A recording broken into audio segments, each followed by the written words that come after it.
దేవుని నమస్తోత్రం. మీ అందరికీ వందనాలు. మరి ఫస్ట్ భాగానికి మొన్నటి దినాన్న మీరందరూ విచ్చేసి చక్కగా వీక్షించి అనేకులకి వీడియోని షేర్ చేశారు. అందులో ఉన్న జ్ఞానాన్ని మీరు పొందుకున్నారు. ఈరోజు అదే అంశం మీద మిషనరీస్ వర్సెస్ బ్రాహ్మణులు అనే అంశం మీద రెండో భాగంలోకి మనం వెళ్ళబోతున్నాం. ఈ రెండో భాగంలోకి వెళ్ళే ముందు కొన్ని విషయాలు ఈ అంశం మీద నేను చెప్పాలని అనుకుంటూ ఉన్నాను. బ్రిటిష్ వారు మన దేశానికి వచ్చి తిరిగి వెళ్ళిపోయి మన దేశాన్ని దోచుకున్నారు. అది వాస్తవం. అయితే అదే దేశం నుంచి అనేకులు మిషనరీస్గా కూడా రావడం జరిగింది. ఒక్క దేశం నుంచి కాదు, చాలా దేశాల నుంచి మిషనరీస్గా ఈ దేశానికి వచ్చారు. అదే టైంలో వచ్చారు. వారు చాలా సేవ మన భారతదేశానికి చేశారు. అయితే ఇప్పుడు మతోన్మాదులు అని పిలువబడుతున్న చాలామంది క్రీస్తు విరోధులు, ఇదిగో క్రైస్తవులు బ్రిటిష్ వారి సంతానం అంటూ మాట్లాడుతున్నారు. పైగా వీరు కూడా అటువంటి వారే, మన దేశాన్ని పాడు చేస్తున్నారు అంటూ కూడా మాట్లాడుతున్నారు. వాళ్ళకి అవగాహన లేక అలా మాట్లాడుతున్నారు. అయితే విజ్ఞులైన హైందవ సహోదరులు వారు గ్రహించగలరు. బ్రిటిష్ వారు వేరు, మిషనరీస్ వేరు. ఈ విషయాన్ని మనం గ్రహించగలిగితే అనేకమైన సత్యాలు బయటకు వస్తాయి. మేము కూడా క్రైస్తవులుగా ఉన్న మేము కూడా బ్రిటిష్ వారు దోచుకెళ్ళారని చెప్తున్నాం. అయితే మిషనరీస్ ఎంతో సేవలు చేశారు. అన్ని జాతుల్లోనూ అందరిలోనూ మంచివారు ఉంటారు, చెడ్డవారు ఉంటారు. వారు మనం గుర్తించాలి. మంచివారు మంచి పనులు చేసినప్పుడు వారు మంచివారని గుర్తించాలి. చెడ్డవారిని కూడా గుర్తించి మనం కంపేర్ చేసుకోవాలి. కొన్ని విషయాలు చెప్పాలనుకుంటున్నాను ఈ టాపిక్ మీద. ఏంటంటే మిషనరీస్ వర్సెస్ బ్రాహ్మణులు. ఈ బ్రాహ్మణ భావజాలము మొదటి నుంచి కూడా వీరి పుస్తకాల్లో ఎలా ఉందో కొన్ని విషయాలు చెప్తూ ముందుకు వెళ్దాం. కృతయుగంలో త్రిశంకుడు దగ్గర వివక్ష జరిగింది. త్రిశంకుడు స్వర్గానికి వెళ్లకుండా ఆపే పరిస్థితి కనబడింది. విశ్వామిత్రుడు త్రిశంకు స్వర్గాన్ని తయారు చేసి వశిష్ఠుడి మీద కోపంతో అక్కడికి పంపడానికి ప్రయత్నించాడని మనకు అందరికీ తెలిసిన సత్యం. అక్కడ వివక్ష కనబడింది. అలాగే త్రేతాయుగంలో సంభూక వధ మనకు కనబడుతుంది. అక్కడ కూడా వివక్ష కనబడుతుంది. అలాగే ద్రౌపద యుగంలో ఏకలవ్యుడి దగ్గర కూడా మనకి వివక్ష కనబడుతుంది. గమనించాలి. వారు రాసుకున్న గ్రంథాల్లో ఏ యుగంలోనైనా సరే కృత, త్రేత, ద్రౌపద యుగాల్లో త్రిశంకుడు, సంభూకుడు, ఏకలవ్యుడు వీరు ముగ్గురు దగ్గర కూడా వివక్ష కనబడింది. అలాగే మన దేశంలో బ్రిటిష్ వారు 400 సంవత్సరాలు సుమారు వారు 200 సంవత్సరాలు క్షమించాలి 200 సంవత్సరాలు వారు విభజించి పాలించారు అని మనం అంటూ ఉంటాం. కానీ 2000 సంవత్సరాలు తర్వాత వచ్చిన ఆర్య బ్రాహ్మణులు వీరు కూడా విభజించే పాలించారు. ఇది గుర్తించరా సమాజం? గమనించాలి. వీరు కూడా సమాజాన్ని విభజించారు. బ్రిటిష్ వారు శత్రువులు అయితే బ్రాహ్మణులు ఏమవ్వాలండి? గమనించాలి. సత్యాన్ని మనం గమనిద్దాం. ఇలాంటి ఎన్నో విషయాలు మనం తెలుసుకుందాం. దేశాన్ని భ్రష్టు పట్టించే అనేకమైన సూత్రాలను, ఆచారాలను బ్రాహ్మణులు తీసుకొచ్చారు మన దేశానికి. వారు కూడా విభజించి పాలించారు. నిజమైన సత్యం ఏంటో మనం ఈ పాఠంలోకి వెళ్ళిపోయి మనం చూసుకుందాం. మన బ్రదర్ని మనం ఆహ్వానిద్దాం. అనిల్ గారు దీని మీద మాట్లాడడానికి మన ముందున్నారు. వందనాలండి అనిల్ గారు. ఓకే, చాలా బిజీ షెడ్యూల్లో కూడా సెకండ్ పార్ట్ చేయడానికి యాక్చువల్ నిన్న చేయవలసిన సెకండ్ పార్ట్ ఈ రోజు కుదిరింది. సెకండ్ పార్ట్ చేయడానికి ప్రేక్షకులు కూడా చాలా వెయిట్ చేస్తున్నారు. సెకండ్ పార్ట్కి అందరికీ ఆహ్వానం. బ్రదర్ అనిల్ గారిని మనం ఆహ్వానిద్దాం. బ్రదర్ వందనాలండి. మరి వందన. చక్కటి అంశం మొన్న మీరు మాట్లాడారు, సతీ సంబంధించి ప్రతి అంశాన్ని మీరు తీసుకొచ్చారు, ముందుకు తీసుకొచ్చారు. ఇప్పుడు పార్ట్ 2 మాట్లాడటానికి మా ముందుకు వచ్చారు. వందనాలు. మరి త్వరగా మీ ఇంట్రడక్షన్ చెప్పేస్తే కనుక మనం ముందుకు వెళ్దాం. ఇంతవరకు నేను మాట్లాడేది మీరు విన్నారు కదా, ఇందులో ఎంత సత్యం అది కూడా యాడ్ చేసుకొని మీరు చెప్తే కనుక బాగుంటుంది ప్రేక్షకులకి. సరే. వీక్షిస్తున్న వీక్షకులందరికీ ప్రభువైన యేసుక్రీస్తు నామమున శుభములు. మన జాన్ కోయ గారు ఇప్పటిదాకా ఏవైతే చెప్పారో ఇవన్నీ వాళ్ళ గ్రంథాల్లోంచి తీసి చెప్పిన విషయాలే. ఇవి కొత్త విషయాలు ఏమి కాదు. ఇవి అందరికీ తెలుసు, కానీ గ్రహించట్లేదు ప్రజలు గ్రహించట్లేదు. మళ్ళీ అలాగే క్రైస్తవులని బూచీగా చూపించడానికి, లేకపోతే క్రైస్తవులు ఈ దేశానికి హానికరం అని, లేకపోతే క్రైస్తవులు ఈ దేశానికి ద్రోహం చేస్తున్నారు అన్నట్టుగా చిత్రీకరించి క్రైస్తవ్యంపై అటాక్ జరుగుతున్న ఈ తరుణంలో మనం నిన్నటి పార్ట్ 1 ప్రోగ్రామ్, అంటే మిషనరీస్ వర్సెస్ బ్రాహ్మణులు అనే ప్రోగ్రామ్ లో సతీ సహగమనం, బాల్య వివాహం, మన వితంతు పునర్వివాహాలు, ఇండియాకి వ్యాక్సిన్స్ ఎలా వచ్చాయి, మరి స్మాల్ పాక్స్ వచ్చినప్పుడు మరి ఎంతమంది అందులుగా అయిపోయారు మన భారతదేశంలో, ఇవన్నీ నేను చూపించడం జరిగింది. సో ఇంకా మిగతా విషయాలు, మిగిలిపోయిన విషయాలు ఈరోజు మనం పార్ట్ 2లో ప్రజలకి చెప్తాం సార్. రైట్ అండి. ఆ ప్రేక్షకులారా దయచేసి గమనించాలి, ఈ వీడియోని అనేకులకి షేర్ చేయండి. ఛానల్స్ని 2 ఛానల్స్ అండి. మరి ఒక ఛానల్ జాన్ కోయ ఛానల్, రెండోది ఏకేడబ్ల్యూసి ఛానల్ని సబ్స్క్రైబ్ చేయండి. అనేకమైన విషయాలు మీకు తెలుస్తాయి. అనేకులకి పంచండి, జ్ఞానాన్ని పంచండి, తెలుసుకోండి, మాట్లాడడం మర్చిపోవద్దండి. అడగండి, ప్రశ్నించండి. ప్రశ్నించిన నాడే ఖచ్చితంగా మంచి సమాజాన్ని మనం స్థాపించగలం. ఈ విభజించు పాలించే సమాజం మనకొద్దు. మనకి ఆ బ్రిటిష్ వారి భావజాలం మనకొద్దు. మనకు స్వతంత్రం కావాలి. బైబిల్ ఆ స్వతంత్రం తెచ్చిందండి, గమనించాలి. ఆ స్వతంత్రం ఏంటో ఇప్పుడు అనిల్ గారు చూపిస్తారు. ఓకేనండి, మనం పీపీటీలోకి వెళ్ళిపోదాం. Right, let us start the show sir. Yeah, okay. మిషనరీలు వర్సెస్ బ్రాహ్మణులు. మన దేశ శ్రేయస్సును కోరుకున్నది ఎవరు? ఓకే, మన దేశ శ్రేయస్సును కోరుకుంది ఎవరు? ఓకే. మన దేశ శ్రేయస్సుని కోరుకుంది ఎవరు అని మనం చెప్పే కన్నా ముందు నెక్స్ట్ స్లైడ్ లో ఒక ఇల్లు కనపడుతుంది మనకి. ప్రేక్షకులు జాగ్రత్తగా చూడాలి. ఈ ఇల్లు తలక్రిందులుగా ఉంది. తలక్రిందులు, కాళ్ళు పైన, అప్ సైడ్ డౌన్ గా ఉంది. ఈ ఇంటికి పునాదులు లేవు. ఈ ఇంటికి సరైన ఫ్లోరింగ్ లేదు, నిలబడలేము మనం. కానీ కొంతమంది ప్రజలు చూడండి, ఈ ఫోటోలో మీకు ఊరికే సాదృశ్యంగా చూపిస్తున్నాను, దీన్ని నిలువుగా నిలబెడటానికి ట్రై చేస్తున్నట్టుగా వీళ్ళు ఫోటో దిగారు. కానీ అది వీళ్ళు పట్టుకోవటం ఆపేస్తే అది పడిపోతుంది అన్న విధంగా ఉంది. ఎందుకంటే మెయిన్ గా పునాదులు లేవు.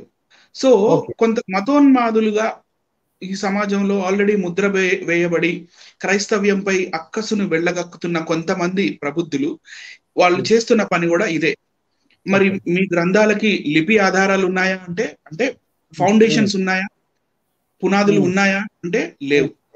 కొన్ని చారిత్రక ఆధారాలు ఉన్నాయా? లేవు. న్యూమిస్మాటిక్స్, పిల్లలు కాయిన్స్ ఉన్నాయా? లేవు. పోనీ భాష లేదు. సో ఇవన్నీ కొత్తగా ఇప్పుడు వచ్చి కల్పించినవే. ఇప్పుడు నెక్స్ట్ ఫోటోలో నేను మీకు ఇంకొక ఫోటో ఈజీగా కనపడేటట్టు, ఈజీగా అర్థమయ్యేటట్టుగా నేను పెట్టాను. ఇది ఏ ఇల్లు అయినా సరే దానికి ఫస్ట్ ఒక మంచి ఫౌండేషన్ అంటూ ఉండాలి, ఒక మంచి రూఫ్ అంటూ ఉండాలి, మంచి ఫ్లోరింగ్ అంటూ ఉండాలి. సో అప్పుడే ఆ ఇల్లు నిలబడుతుంది. అదే సత్యం. ఆ సత్యం అనే పునాది మీదే క్రైస్తవ్యం అనేది నిలబడింది. సో ఈ సత్యాల్ని వీళ్ళు మరుగునపరిచి ఒక ఇంటిని తలక్రిందులుగా ఇక్కడ నిలబెడుతున్నట్టుగా మనం ఇందాక ఏదైతే చూసామో అలా అది ఎక్కువ కాలం ఎక్కువ పటిష్టంగా ఉండదు. సో సత్యం అనే పునాది మీద నిలబడిందే ఈ క్రైస్తవ్యం. యేసు ప్రభు కూడా అదే చెప్పారు, నేనే మార్గము, సత్యము, జీవము. He is the truth. So let's see what is the truth now. ఓకేనండి, నిజం అంటే ఏంటి, ఆ నిజం యొక్క పునాదులు ఎలా ఉంటాయో ఒకటొకటిగా మెల్లిమెల్లిగా మనం సబ్జెక్ట్ లోకి వెళ్దాం. నెక్స్ట్ పిక్ లో మనకి ఒక స్విస్ నైఫ్ కనపడుతుంది.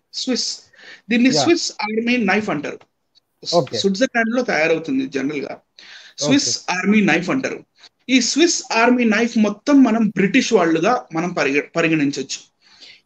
ఈ కత్తి మొత్తం, ఈ సెట్ ఏదైతే కనపడుతుందో అది బ్రిటిష్ వారు, బ్రిటన్ దేశం నుంచి, ఇంగ్లాండ్ దేశం నుండి మన భారతదేశానికి వచ్చిన వారిలో ఇక్కడ ఒక రంపంలా కనపడుతుంది. వాళ్ళని మనం మిషనరీస్ అనుకోవచ్చు. Machineries, okay. బ్రిటిషర్స్ నుంచి వచ్చారు కానీ వీళ్ళు మిషనరీస్ అన్నమాట.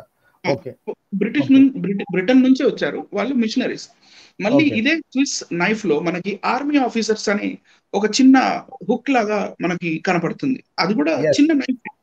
వీళ్ళందరూ మన భారతదేశంలో army, navy, air force form చేసి మన భారతదేశ రక్షక దళాల్లో ఉన్న ఆర్మీ ఆఫీసర్స్. అలాగే ఒక చిన్న కత్తి కనపడుతుంది, డాక్టర్స్. వాళ్ళు మరి మన దేశ ప్రజల కోసం ఎన్నో సేవలు చేశారు. మలేరియా, డెంగ్యూ, కలరా, ప్లేగు వ్యాధి, లేకపోతే మసూచి, I mean smallpox, chickenpox, ఇట్లా ఎన్నో మన భారతదేశం ఎన్నో వ్యాధులతో, మరి అంటు వ్యాధులతో బాధపడుతున్నప్పుడు ఈ డాక్టర్స్ మన దేశానికి సేవ చేసిన వారు ఉన్నారు. మళ్ళీ అందులో కింద మీకు సైంటిస్ట్ కనపడతారు.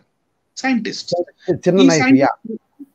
ఈ చిన్న నైఫ్, వీళ్ళు సైంటిస్టులుగా మనం పరిగణించవచ్చు. ఎందుకంటే వీళ్ళు మన దేశంలో ఏదైతే ఈ కొన్ని వ్యాధులు వచ్చాయన్నారు ఆ టైం ఇప్పుడు వీళ్ళు ఎన్నో పరిశోధనలు చేసి మన బ్లడ్ శాంపిల్స్ వగైరా ఇవన్నీ తీసుకొని ఇవన్నీ పారాసైట్స్ వల్ల వచ్చాయి, బ్యాక్టీరియా వల్ల వచ్చాయి, లేకపోతే వైరస్ వల్ల వచ్చాయని వీళ్ళు మన కోసం ఎన్నెన్నో వ్యాక్సిన్స్, మందులు కనిపెట్టి భారతదేశానికి వీళ్ళు రాకపోయినా బయట దేశం నుంచి పంపించారు వీళ్ళు సైంటిస్టులు. రైట్ అండి. నెక్స్ట్ వచ్చేసి కేటగిరీ ఇంజనీర్స్. ఈ ఇంజనీర్స్ ఏం చేశారంటే మనకి ఎలక్ట్రిసిటీ కానీ, అంటే విద్యుత్ కానీ, లేకపోతే రోడ్వేస్ కానీ, రైల్వేస్ కానీ, టెలిగ్రాఫ్ కానీ, లేకపోతే టెలిగ్రాఫ్ అంటే టెలిగ్రామ్స్ ఇచ్చేవాళ్ళం కదా, ఆ టెలిగ్రాఫ్ కానీ, లేకపోతే టెలిఫోన్ లైన్స్ కానీ, మిగతా ఇంకా ఏదైనా సరే టెక్నాలజీకి సంబంధించిన ఈ ఇంజనీర్స్ మన భారతదేశం కోసం పాటుపడ్డారు. మళ్ళీ పైన చిన్న కత్తి కనపడుతుంది, అది కొంచెం ఓపెనర్ లాగా కూడా ఉంది. వీళ్ళు మన భారతదేశంలో ఉన్న ఈ వ్యవస్థ, విద్యా వ్యవస్థ ఏదుందో దాన్ని వీళ్ళు ఇక్కడ డెవలప్ చేసిన టీచర్స్. వీళ్ళు ఎంతో మంది అణగారిపోయిన వాళ్ళు, లేకపోతే చదువు లేని వారు, పేదలు, దళితులు, వీళ్ళందరికీ చదువులు చెప్పి పెద్ద పెద్ద ఉద్యోగాలు చేసుకునే వాళ్ళ తీర్చిదిద్దిన టీచర్స్ వీళ్ళంతా. కానీ ఇక్కడ ఒక పెద్ద కత్తి కనపడుతుంది. ఈ పెద్ద కత్తి ఎవరంటే బ్రిటిష్ ప్రజలు, బ్రిటిష్ వారు ఇంగ్లాండ్ నుంచి మన భారతదేశానికి వచ్చి మన భారతదేశ వనరులను దోచుకున్నవారు. ఈ మతోన్మాదులు అన్న వాళ్ళు, వీళ్ళు ఇందాక తలక్రిందులుగా నేను ఇల్లు ఏదైతే చూపించానో అలా వీళ్ళు పునాదులు లేకుండా మాట్లాడి ఈ కేవలం దొంగతనం చేయడానికి కోసం మన భారతదేశానికి, లేకపోతే దోచుకోవడానికి కోసం మన దేశానికి వచ్చిన వారిని మాత్రమే పెద్ద ఒక టెలిస్కోపిక్ వ్యూ ఇచ్చి వీళ్ళని జూమ్ వ్యూలో చూపించి వీళ్ళనే ఫోకస్ చేసి వీళ్ళని క్రైస్తవ్యంతో అంటగట్టడం ఎంతవరకు సమంజసం అనేది మొట్టమొదటి ప్రశ్న. అందరూ బాగా అంటే వీళ్ళే క్రైస్తవులు అని చెప్పేసి బ్రిటిష్ వాళ్ళందరూ ఎవరో కాదు క్రైస్తవులు అని చెప్పేసి ఒక అవగాహన లేకుండా మాట్లాడుతున్నారండి అసలు. అంటే చాలా పల్లెటూరులో చూస్తే, చాలా ఏరియాల్లో చూస్తే ఏమని చెప్తున్నారంటే అండి, ముస్లిమ్స్ అంటే పాకిస్తాన్ నుంచి వచ్చారట, క్రైస్తవులు అంటే బ్రిటిషర్స్ నుంచి వచ్చారట. అసలు ఆ సంబంధం లేని మాటలేనండి, అసలు సంబంధం ఉన్న మాటలే, సంబంధం లేని మాటల, అసలు చాలా దారుణం అండి ఇది. ఎందుకంటే ఈ మతోన్మాదులు అన్న వాళ్ళు, వీళ్ళకి చదువు లేదు. జనరల్ గా ఫస్ట్ ఆఫ్ ఆల్ వీళ్ళకి చదువు లేదు. ఏదైనా చదువు ఉంటే కొంచెం ఉద్యోగం చేసుకొని వాళ్ళ జీవితంలో ఏదో ఒకటి సాధించి పెళ్లి చేసుకొని పిల్లలు అది అలా ఉంటారు. కానీ వీళ్ళకి చదువు లేని కారణంగా అబద్ధాలని ప్రజలకి చెప్పటం, లేకపోతే అబద్ధాలని ప్రచారం చేయడమే వీళ్ళు పనిగా చెప్పుకున్నారు. కాబట్టి వీళ్ళు మాట్లాడేదానికి ఫౌండేషన్స్ ఉండవు. ముఖ్యంగా బైబిల్ ఒక మాట ఉంది, పని పాట లేనోళ్ళంట ఇలాంటి పనులు చేస్తారని బైబిల్ చెప్పిందండి ఆల్రెడీ. అంటే చాలా మంది పని పాట ఏం లేనోళ్ళు ఇలా తయారవుతున్నారు తప్ప నిజంగా దేశానికి మేలు చేసిన వాళ్ళు అయితే వాళ్ళ ఫ్యామిలీస్ చూసుకుంటారు, వాళ్ళ ఫ్యామిలీస్ని, వాళ్ళ ఉద్యోగాలు చూసుకుంటారు, వాళ్ళు చక్కగా చదువుకుంటారు, దేశానికి ఉపయోగపడే కార్యక్రమాలు చేస్తారు ఎన్నో. కానీ ఏ పని పాట లేని వాళ్ళు ఏం చేస్తారంటే ఇలాంటి పనులు చేస్తుంటారు బ్రదర్. అందుకోసం చెప్తున్నాను. ఓకే ఓకే నెక్స్ట్ దాంట్లోకి వెళ్దాం సార్. రైట్. ఇప్పుడు ఇందులో నేను కేటగరైజ్ చేసి చూపించాను. First missionaries like William Carey గారు, లేకపోతే పాలిటిషియన్స్ అంటే గవర్నర్ జనరల్ ఆఫ్ ఇండియా, లేకపోతే వైస్ రాయ్ ఆఫ్ ఇండియాగా ఉన్న వాళ్ళు. తర్వాత డాక్టర్స్ మన దేశ ప్రజలు అనారోగ్య పాలైనప్పుడు మన దేశ ప్రజలకి ఎంతగానో సేవ చేసి పగలనక రాత్రనక సేవ చేసిన డాక్టర్స్. మళ్ళీ డాక్టర్స్ అనే వాళ్ళ రకాల నర్సులు ఉంటారు, మళ్ళీ వార్డ్ బాయ్స్ ఉంటారు, ల్యాబ్ టెక్నీషియన్స్ ఉంటారు, వీళ్ళందరూ ఉంటారు. తర్వాత సైంటిస్ట్ వీళ్ళు ఎన్నెన్నో వ్యాక్సిన్స్ లేకపోతే మెడిసిన్స్ కనుక్కొని మన భారతదేశానికి సప్లై చేసి పంపించారు. నేను నిన్న మీకు స్మాల్ పాక్స్ ఒక కేసు చూపించాను. భారతదేశంలో 75% అంధులు కేవలం స్మాల్ పాక్స్ వల్ల, ఈ మసూచి వ్యాధి వల్ల అంధులైపోయిన వారు అన్నమాట. మరి అలా అవ్వకుండా వ్యాక్సిన్స్ తయారు చేసిన ఈయన మలేరియా వ్యాక్సిన్ తయారు చేసిన సర్ రొనాల్డ్ రాస్ గారు మలేరియా వ్యాధి వల్ల కూడా మన భారతదేశంలో ఎంతో చనిపోవడం జరిగింది ఆ కాలంలో. ఓకే, అవునండి, అవును. నెక్స్ట్ టీచర్స్, మళ్ళీ టీచర్స్ కేటగిరీలో కూడా మన విలియం కేరీ గారు వస్తారు. నెక్స్ట్ దాంట్లో ఇంజనీర్స్. ఈ ఇంజనీర్స్ లో మొదటి స్థానం నేను మాత్రం సర్ ఆర్థర్ కాటన్ గారికి ఇస్తాను కాబట్టి సర్ ఆర్థర్ కాటన్ గారి ఫోటో పెట్టడం జరిగింది. తర్వాత నేను ఇందాక చెప్పినట్టుగా ఆర్మీ ఆఫీసర్స్, ఓకేనండి. తర్వాత social reformers, lord William Bentinck, ఈ సతీ సహగమనం బిల్లు ఆయన ఎంతమంది కోర్టు కేసులు వేసి సతీ సహగమనం జరగాలంటే జరగాలి, మేము ఒప్పుకోమని చెప్పినా కూడా జబర్దస్తిగా ఆయన ఈ మన సతీ సహగమనం బిల్లు, వితంతు పునర్వివాహ బిల్లు ఇవన్నీ పాస్ చేసింది లార్డ్ విలియం బెంటిక్ గారే. Right sir. ఇప్పుడు నెక్స్ట్ మనం భారతదేశం క్రైస్తవ మిషనరీ అనే పాఠానికి వెళ్దాం సార్. ఇక్కడ క్రైస్తవ మిషనరీలు మన భారతదేశంలో విద్యా వ్యాప్తికి, మహిళా సాధికారతకు, అణగారిన వర్గ ప్రయోజనాలకు చేసిన సేవలు అమూల్యమైనవి మరియు అపారమైనవి. 1920 నాటికి మన దేశంలో 180 వైద్యశాలల్లో 99 మిషనరీలు స్థాపించినవే.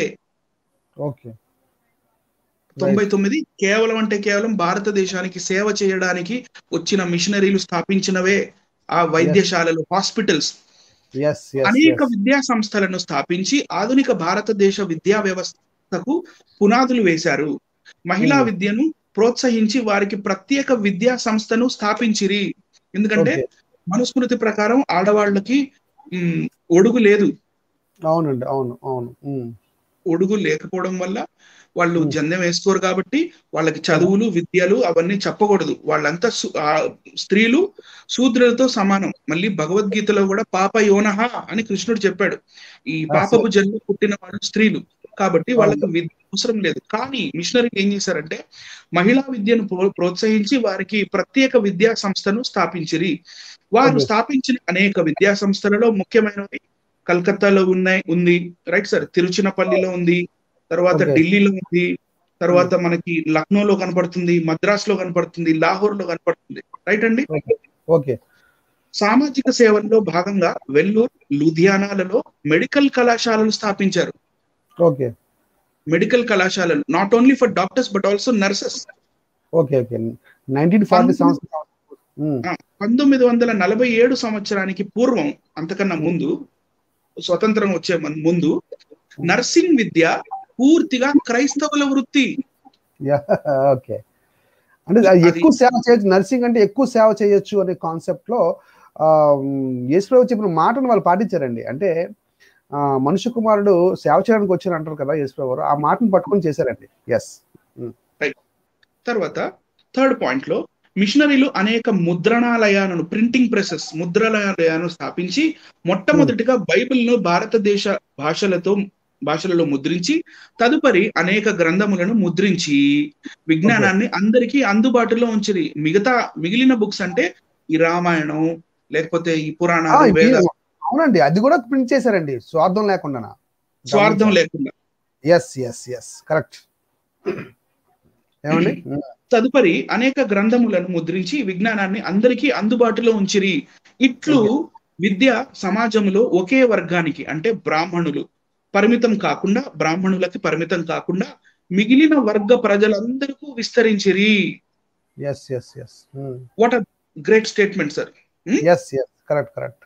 నెక్స్ట్ అండి, క్రైస్తవుల సామాజిక స్పృహ భారతదేశంలో సంఘ సంస్కరణోద్యమానికి ప్రేరణను కలిగించింది. హిందూ సమాజంలో ఉన్న దురాచారములన్నిటినీ ఖండించి రూపుమాపిరి. లైక్ నిన్న మనం చెప్పాం పార్ట్ 1 లో ఆ దురాచారాలన్నీ. మరి అంటరానితనం, తర్వాత ఊరి బయట వెలివేయటం, లేకపోతే స్త్రీ వివక్ష, ఇలాంటివన్నీ చాలా ఉన్నాయి. రైట్ అండి.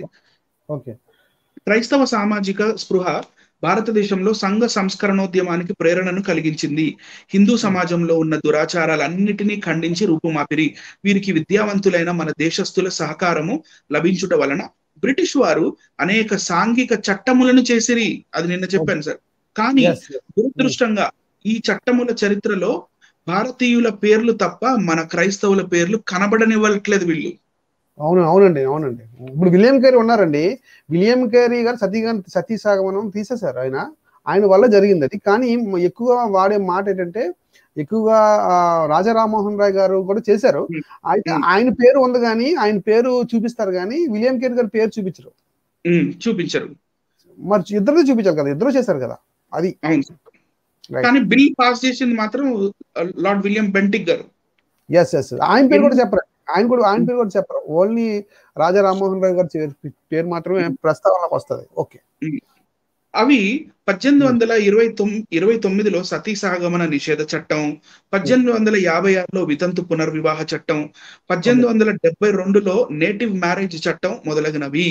మిషనరీల సంఘ సంస్కరణల వలన ప్రేరణ పొంది భారతదేశంలో అనేక సంస్కరణోద్యమములు పేరిట సంస్థలు వెలిసినాయి. మిషనరీస్ వాళ్ళు ఎలాగైతే పనిచేశారో భారతదేశంలో దానికి స్ఫూర్తిగా సంఘ సంస్కరణోద్యమాలు తర్వాత జరిగినాయి అంట.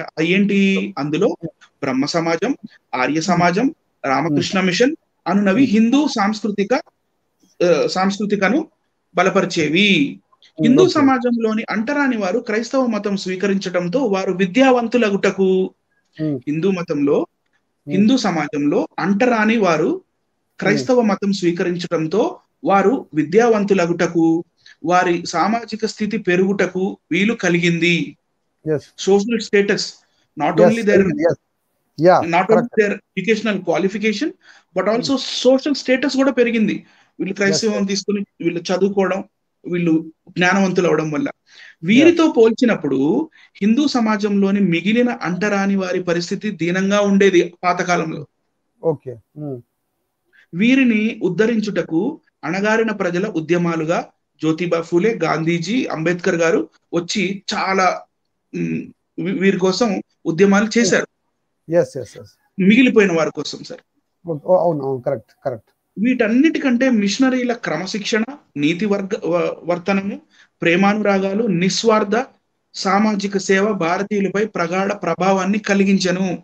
అది ఎలా కలిగించింది?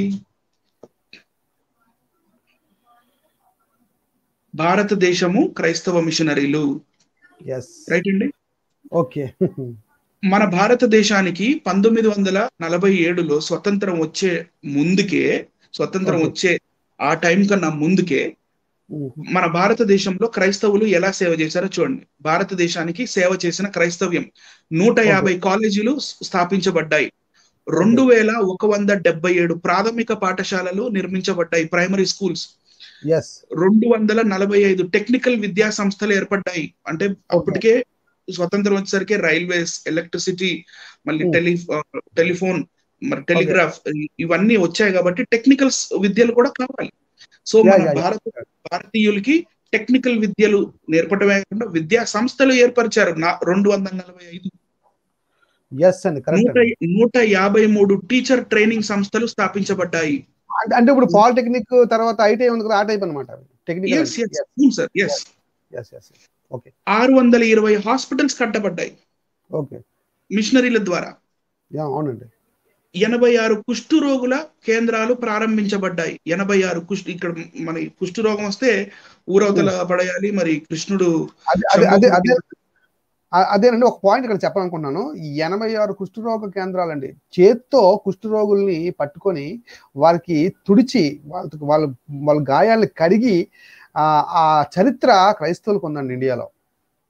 ఏమండి, ఒక్కళ్ళైనా సరే వీళ్ళు ఈ బ్రాహ్మణ వర్గంలో ఉన్నవారు, అప్పట్లో ఉన్నవారు ఎవరైనా అటువంటి సేవ, అటువంటి ముట్టుకొని, అంటే మామూలు మనుషులనే ముట్టుకోరు వీళ్ళు, మామూలు మనుషులనే ముట్టుకోరు. ఇక రోగులు ముట్టుకునే పరిస్థితి అంటే ఇక చాలా దూరం మాట అండి, అది చాలా దూరం మాట.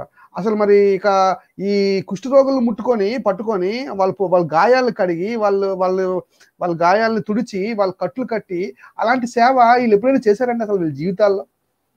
గమనించాలి. రికార్డ్స్ అయితే లేవండి. అంటే ఇప్పుడు ఒరిస్సా ఒక ఆయన చంపేశారు కదండి, గ్రహం స్టీన్ గారు. ఆయన కూడా కుష్ఠరోగుల కోసం వచ్చాడండి ఆయన. ఏమంటే అతి దారుణంగా చంపేశారండి.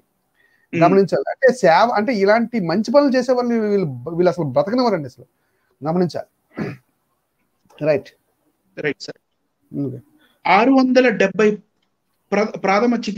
ప్రాథమిక చికిత్సా కేంద్రాలు, అంటే మైనర్, అంటే లైక్ మెడికల్ ఇన్స్పెక్షన్ రూమ్స్, చిన్న ప్రాథమిక చిన్న జ్వరం పోవడం, లేకపోతే తలనొప్పి లాంటివి 670 ప్రాథమిక చికిత్సా కేంద్రాలు వెలువడ్డాయి. 713 అనాథ శరణాలయాలు నిర్మించబడ్డాయి. 713 sir. It's not a small figure. అవునండి, అనాథ శరణ చూడండి, అనాథలకు అసలు స్టార్ట్ చేసిందే క్రైస్తవ్యం అండి. ఎస్ అండి, ఎస్, రైట్ అండి. చాలా చాలా అంటే ఇవన్నీ చూడగానే మనకు చాలా ఆనందం అనిపిస్తుంది. ఎస్, క్రిస్టియానిటీ ఒక బ్యాక్ బోన్ లా ఉంది ఇండియాలో. It is a back bone for India. Right అండి, కంటిన్యూ. Right sir. 713 అనాథ శరణాలయాలు నిర్మించబడ్డాయి. 682 పేద పిల్లలకు వసతి, like hostels. yes, I still remember my father was in Salvation Army hostel. Salvation army హాస్టల్లో ఉన్నారు. ఎందుకంటే మా నాన్నగారు వాళ్ళు 6 పిల్లలు కాబట్టి మరి ఆ కాలంలో వాళ్ళు పోషించగలిగే ఎంత ఇది లేదు. సో సాల్వేషన్ ఆర్మీ అని మనకు స్టూవర్ట్పురంలో దొరుకుతుంది. మా నాన్నగారు అక్కడే హాస్టల్లో చదువుకున్నారు. అలాగే మా బాబాయ్ గారు కూడా. వీళ్ళందరూ అలా చదువుకొని ఉద్యోగాలు పొందిన వారే. Right sir. 682 పేద పిల్లలకు వసతి హాస్టల్స్, 682 హాస్టల్స్, 27 ఇండస్ట్రియల్ కేంద్రాలు స్థాపించబడ్డాయి. వర్క్ షాప్స్, లైక్ ఇప్పుడు ఇంజన్ లోకోమోటివ్స్ కానీ, లేకపోతే మన ప్యాసింజర్ ట్రైన్ తయారు చేసేది కానీ, లేకపోతే టెలిఫోన్ కేబుల్స్ కానీ, ఎలక్ట్రికల్ కేబుల్స్ కానీ తయారు చేయడానికి ఇండస్ట్రియల్ వర్క్ షాప్స్ కూడా వీళ్ళు పెట్టారు. అప్పటికే స్వతంత్రం వచ్చే ముందే 27 అవి పెద్ద వర్క్ షాప్స్, అవన్నీ పెద్ద హ్యాంగర్స్ ఉంటాయి. అంతేకాకుండా గుడ్డి, చెవిటి, మూగ వారికి సహాయ కేంద్రాలు క్రైస్తవ్యం ద్వారా భారతదేశానికి అందింపబడ్డాయి. కరెక్ట్ అండి. రైట్ అండి. Next railways. మన ఇండియాలోకి రైల్వేస్ ఎలా వచ్చాయి అనేది మనం ఒకసారి చూద్దాం సార్. రైట్ అండి.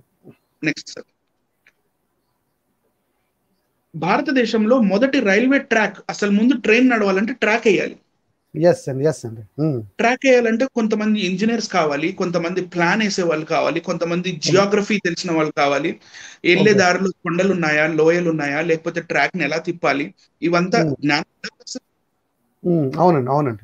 సో భారతదేశంలో మొదటి రైల్వే ట్రాక్ వేయడం ఎలా వేశారు? ఆగస్టు 21, 1847, ఈ రోజుకి 180 సంవత్సరాల క్రితం. 180 సంవత్సరాల క్రితం.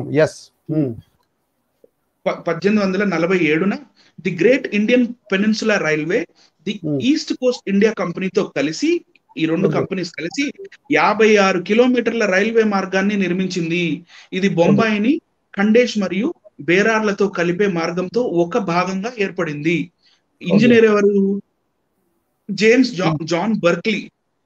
జాన్ బర్క్లీని చీఫ్ రెసిడెంట్ ఇంజనీర్ గా నియమించారు. రెసిడెంట్ ఇంజనీర్, ఆయన ఇక్కడే ఉండాలి. ఇక ఎక్కడ తవ్వకాలు నడుస్తున్నాయి, ఎక్కడ ట్రాక్ వేస్తున్నాయి అని అంటే ఆయన అక్కడ he should be present there. Right అండి. ఈ రైల్వే లైన్ దేశపు మొట్టమొదటి ప్యాసింజర్ రైల్వే కోసం ఉపయోగించబడింది. అది 1853, అంటే దగ్గర 5 years పట్టింది. The first railway track. అది జేమ్స్ జాన్ బర్క్లీ గారు ఆయన గుర్రం వేసుకొని మరి ఇక్కడ నుంచి అక్కడి వరకు ఇట్లా 56 కిలోమీటర్స్ మనం ట్రాక్ తవ్వాలి అంటే మరి ఈ భూమి ఎలా ఉంది, మరి ఇక్కడ ట్రాక్ నిలబడుతుందా నిలబడదా లేదా? ఆయన గారు వెళ్ళినప్పుడు ఆయన ట్రూప్ ని తీసుకొని ఆయనకి ఎన్నోసార్లు ఆయన అనారోగ్యం పాలు కూడా అయ్యాడండి. Right sir. నెక్స్ట్, భారతదేశంలో మొదటి రైల్వే స్టేషన్, మీకు రైల్వే స్టేషన్ కూడా కావాలి కదా మనకి. అవునండి, అవునండి, అవును. ముంబైలో ఉన్న బోరీ బందర్ భారతదేశంలో మొదటి రైల్వే స్టేషన్. భారతదేశం యొక్క మొదటి రైల్వే స్టేషన్ ప్రయాణికుల రైలు 1853లో బోరీ బందర్ నుండి థానే వరకు నడిచింది, ముంబై టు థానే. దీనిని గ్రేట్ ఇండియన్ పెనిన్సులర్ రైల్వే నిర్మించింది. ఈ స్టేషన్ తర్వాత 1888లో విక్టోరియా రాణి పేరు మీద విక్టోరియా టెర్మినస్ గా పునర్నిర్మించారు.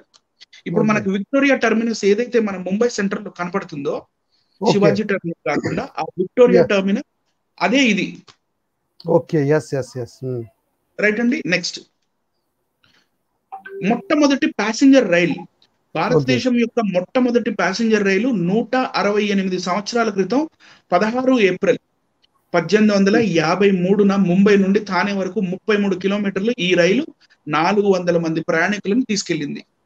First time train sir. ఎన్ని వందల సంవత్సరాల క్రితం సార్? 168 సంవత్సరాల క్రితం. నెక్స్ట్ ఫోటో చూపించండి సార్. ఇదే. Good. On April 16th at 3:35 p.m., the first train in India leaves Bombay for the Thane. Installed scheduled service consists to 2 trains each way between Bombay and Thane, and later Bombay and Mahim via Dadar. అంటే అక్కడ Bombay to Dadar ఉంది కదా, అక్కడ అన్నమాట. Very good. అంటే 2 ట్రాక్లే వెళ్ళడానికి పోవడానికి. ముందే ప్లానింగ్ చేసుకొని చేశారు. ఇప్పుడు నెక్స్ట్ పిక్ లో తెలిసిపోతుంది చూడండి, వాళ్ళు రైల్వే జంక్షన్స్ కూడా అప్పట్లోనే ఎట్లా పెట్టారో చూడండి. ఇక్కడ పక్కన ఇంకా ట్రాక్స్ కనపడుతున్నాయా? కనబడుతున్నాయి.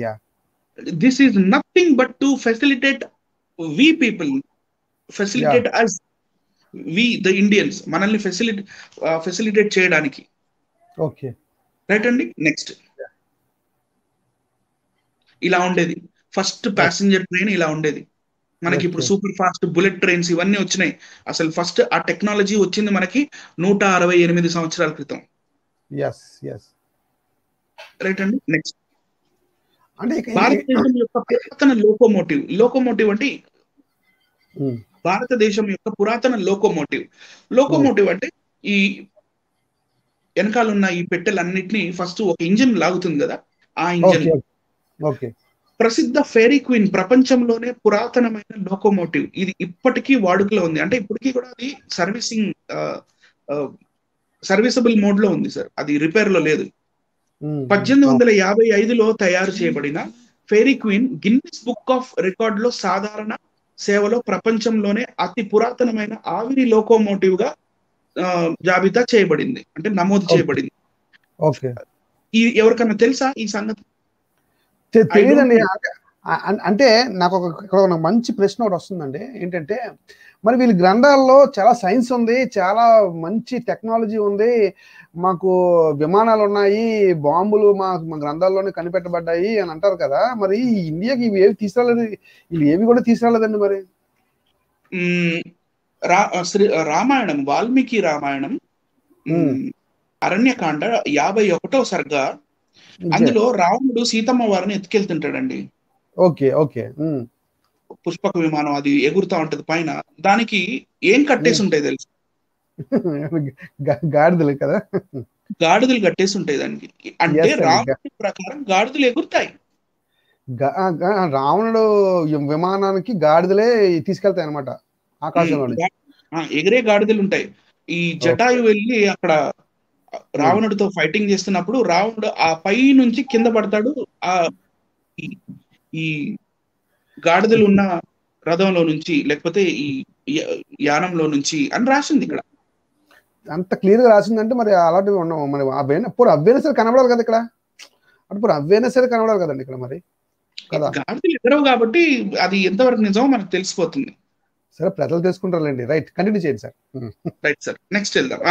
సారీ, ప్రసిద్ధ క్వెరీ అతి పురాతనమైన ఆవిరి లోకోమోటివ్ గా నమోదు చేయబడింది. ఫెయిరీ క్వీన్ కు 1972లో భారత ప్రభుత్వం ఆసక్తికరంగా వారసత్వపు హోదా ఇచ్చింది. దీనికి జాతీయ నిధి హోదా ఇవ్వబడింది. ఇది నేషనల్ ట్రెజర్, మన భారతదేశం యొక్క నిధి హోదా, నేషనల్ ట్రెజర్. సో ఇదే ఆ locomotive. This is that locomotive. Yes great అండి. నెక్స్ట్ సార్, భారతదేశంలో మొదటి ఎలక్ట్రిక్ రైలు ఎప్పుడు వచ్చిందో చూద్దాం. కరెంటుతో పాటు, కరెంటుతో నడిచే ట్రైన్. భారతదేశంలో మొట్టమొదటి ఎలక్ట్రిక్ రైలు ఫిబ్రవరి 3, 1925 బొంబాయి 1925న బొంబాయి విక్టోరియా టెర్మినల్ మరియు కుర్లా హార్బర్ మధ్య నడిచింది. తరువాత విద్యుత్ మార్గాన్ని నాసిక్ యొక్క ఇగాక్పురి జిల్లాకు మరియు తరువాత పూణేకు విస్తరించారు. తర్వాత విస్తరణ జరుగుతుంది, కానీ ఎలక్ట్రిక్ ట్రైన్ ఎప్పుడు వచ్చింది? 1925లో. Okay, right sir. మన ఫస్ట్ ఎలక్ట్రిక్ ట్రైన్ చూడండి, ఇదే మన first Indian electric train. Yes మొత్తం రైల్వేస్ లో ఉన్నవారు అందరూ చూడవచ్చు. మీ రైల్వే చరిత్ర ఇది. రైల్వేస్ ఉన్నవారు, ఉద్యోగాలు చేసిన వారు చూడొచ్చు. ఇది రైల్వే చరిత్ర. ఓకే, రైట్ అండి. నెక్స్ట్, మన భారతదేశంలో డ్యామ్స్ కూడా లేవు ఆ కాలంలో. వీళ్ళ బుక్స్ లో ఫుల్ అన్ని రథాలు ఎగురుతాయి, గుర్రాలు ఎగురుతాయి, లేకపోతే గాడిదలు ఎగురుతాయి, మొత్తం టెక్నాలజీ ఉంది, మిసైల్స్ ఉన్నాయి, కానీ మన భారతదేశం కోసం వీళ్ళు ఒక్క డ్యామ్ కట్టించలేకపోయారు సార్. ఓకే, ఒక్క డ్యామ్ కట్టించలేకపోయారు, ఒక్క ఆనకట్ట కట్టించలేకపోయారు. సో ఈ ఆనకట్ట ఎవరు తెచ్చారు మన ఇండియాకి? నెక్స్ట్ దాంట్లో చూద్దాం సార్. ఈ దేశానికి ఈయన ఏం చేశాడో తెలుసా?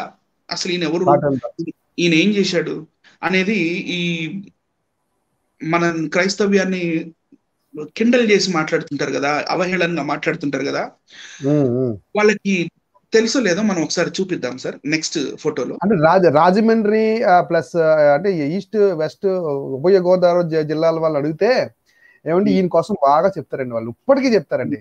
నిజంగా ఆ ప్రజలు మర్చిపోలేదండి, మేలు చేసిన మేలుని మర్చిపోలేదు.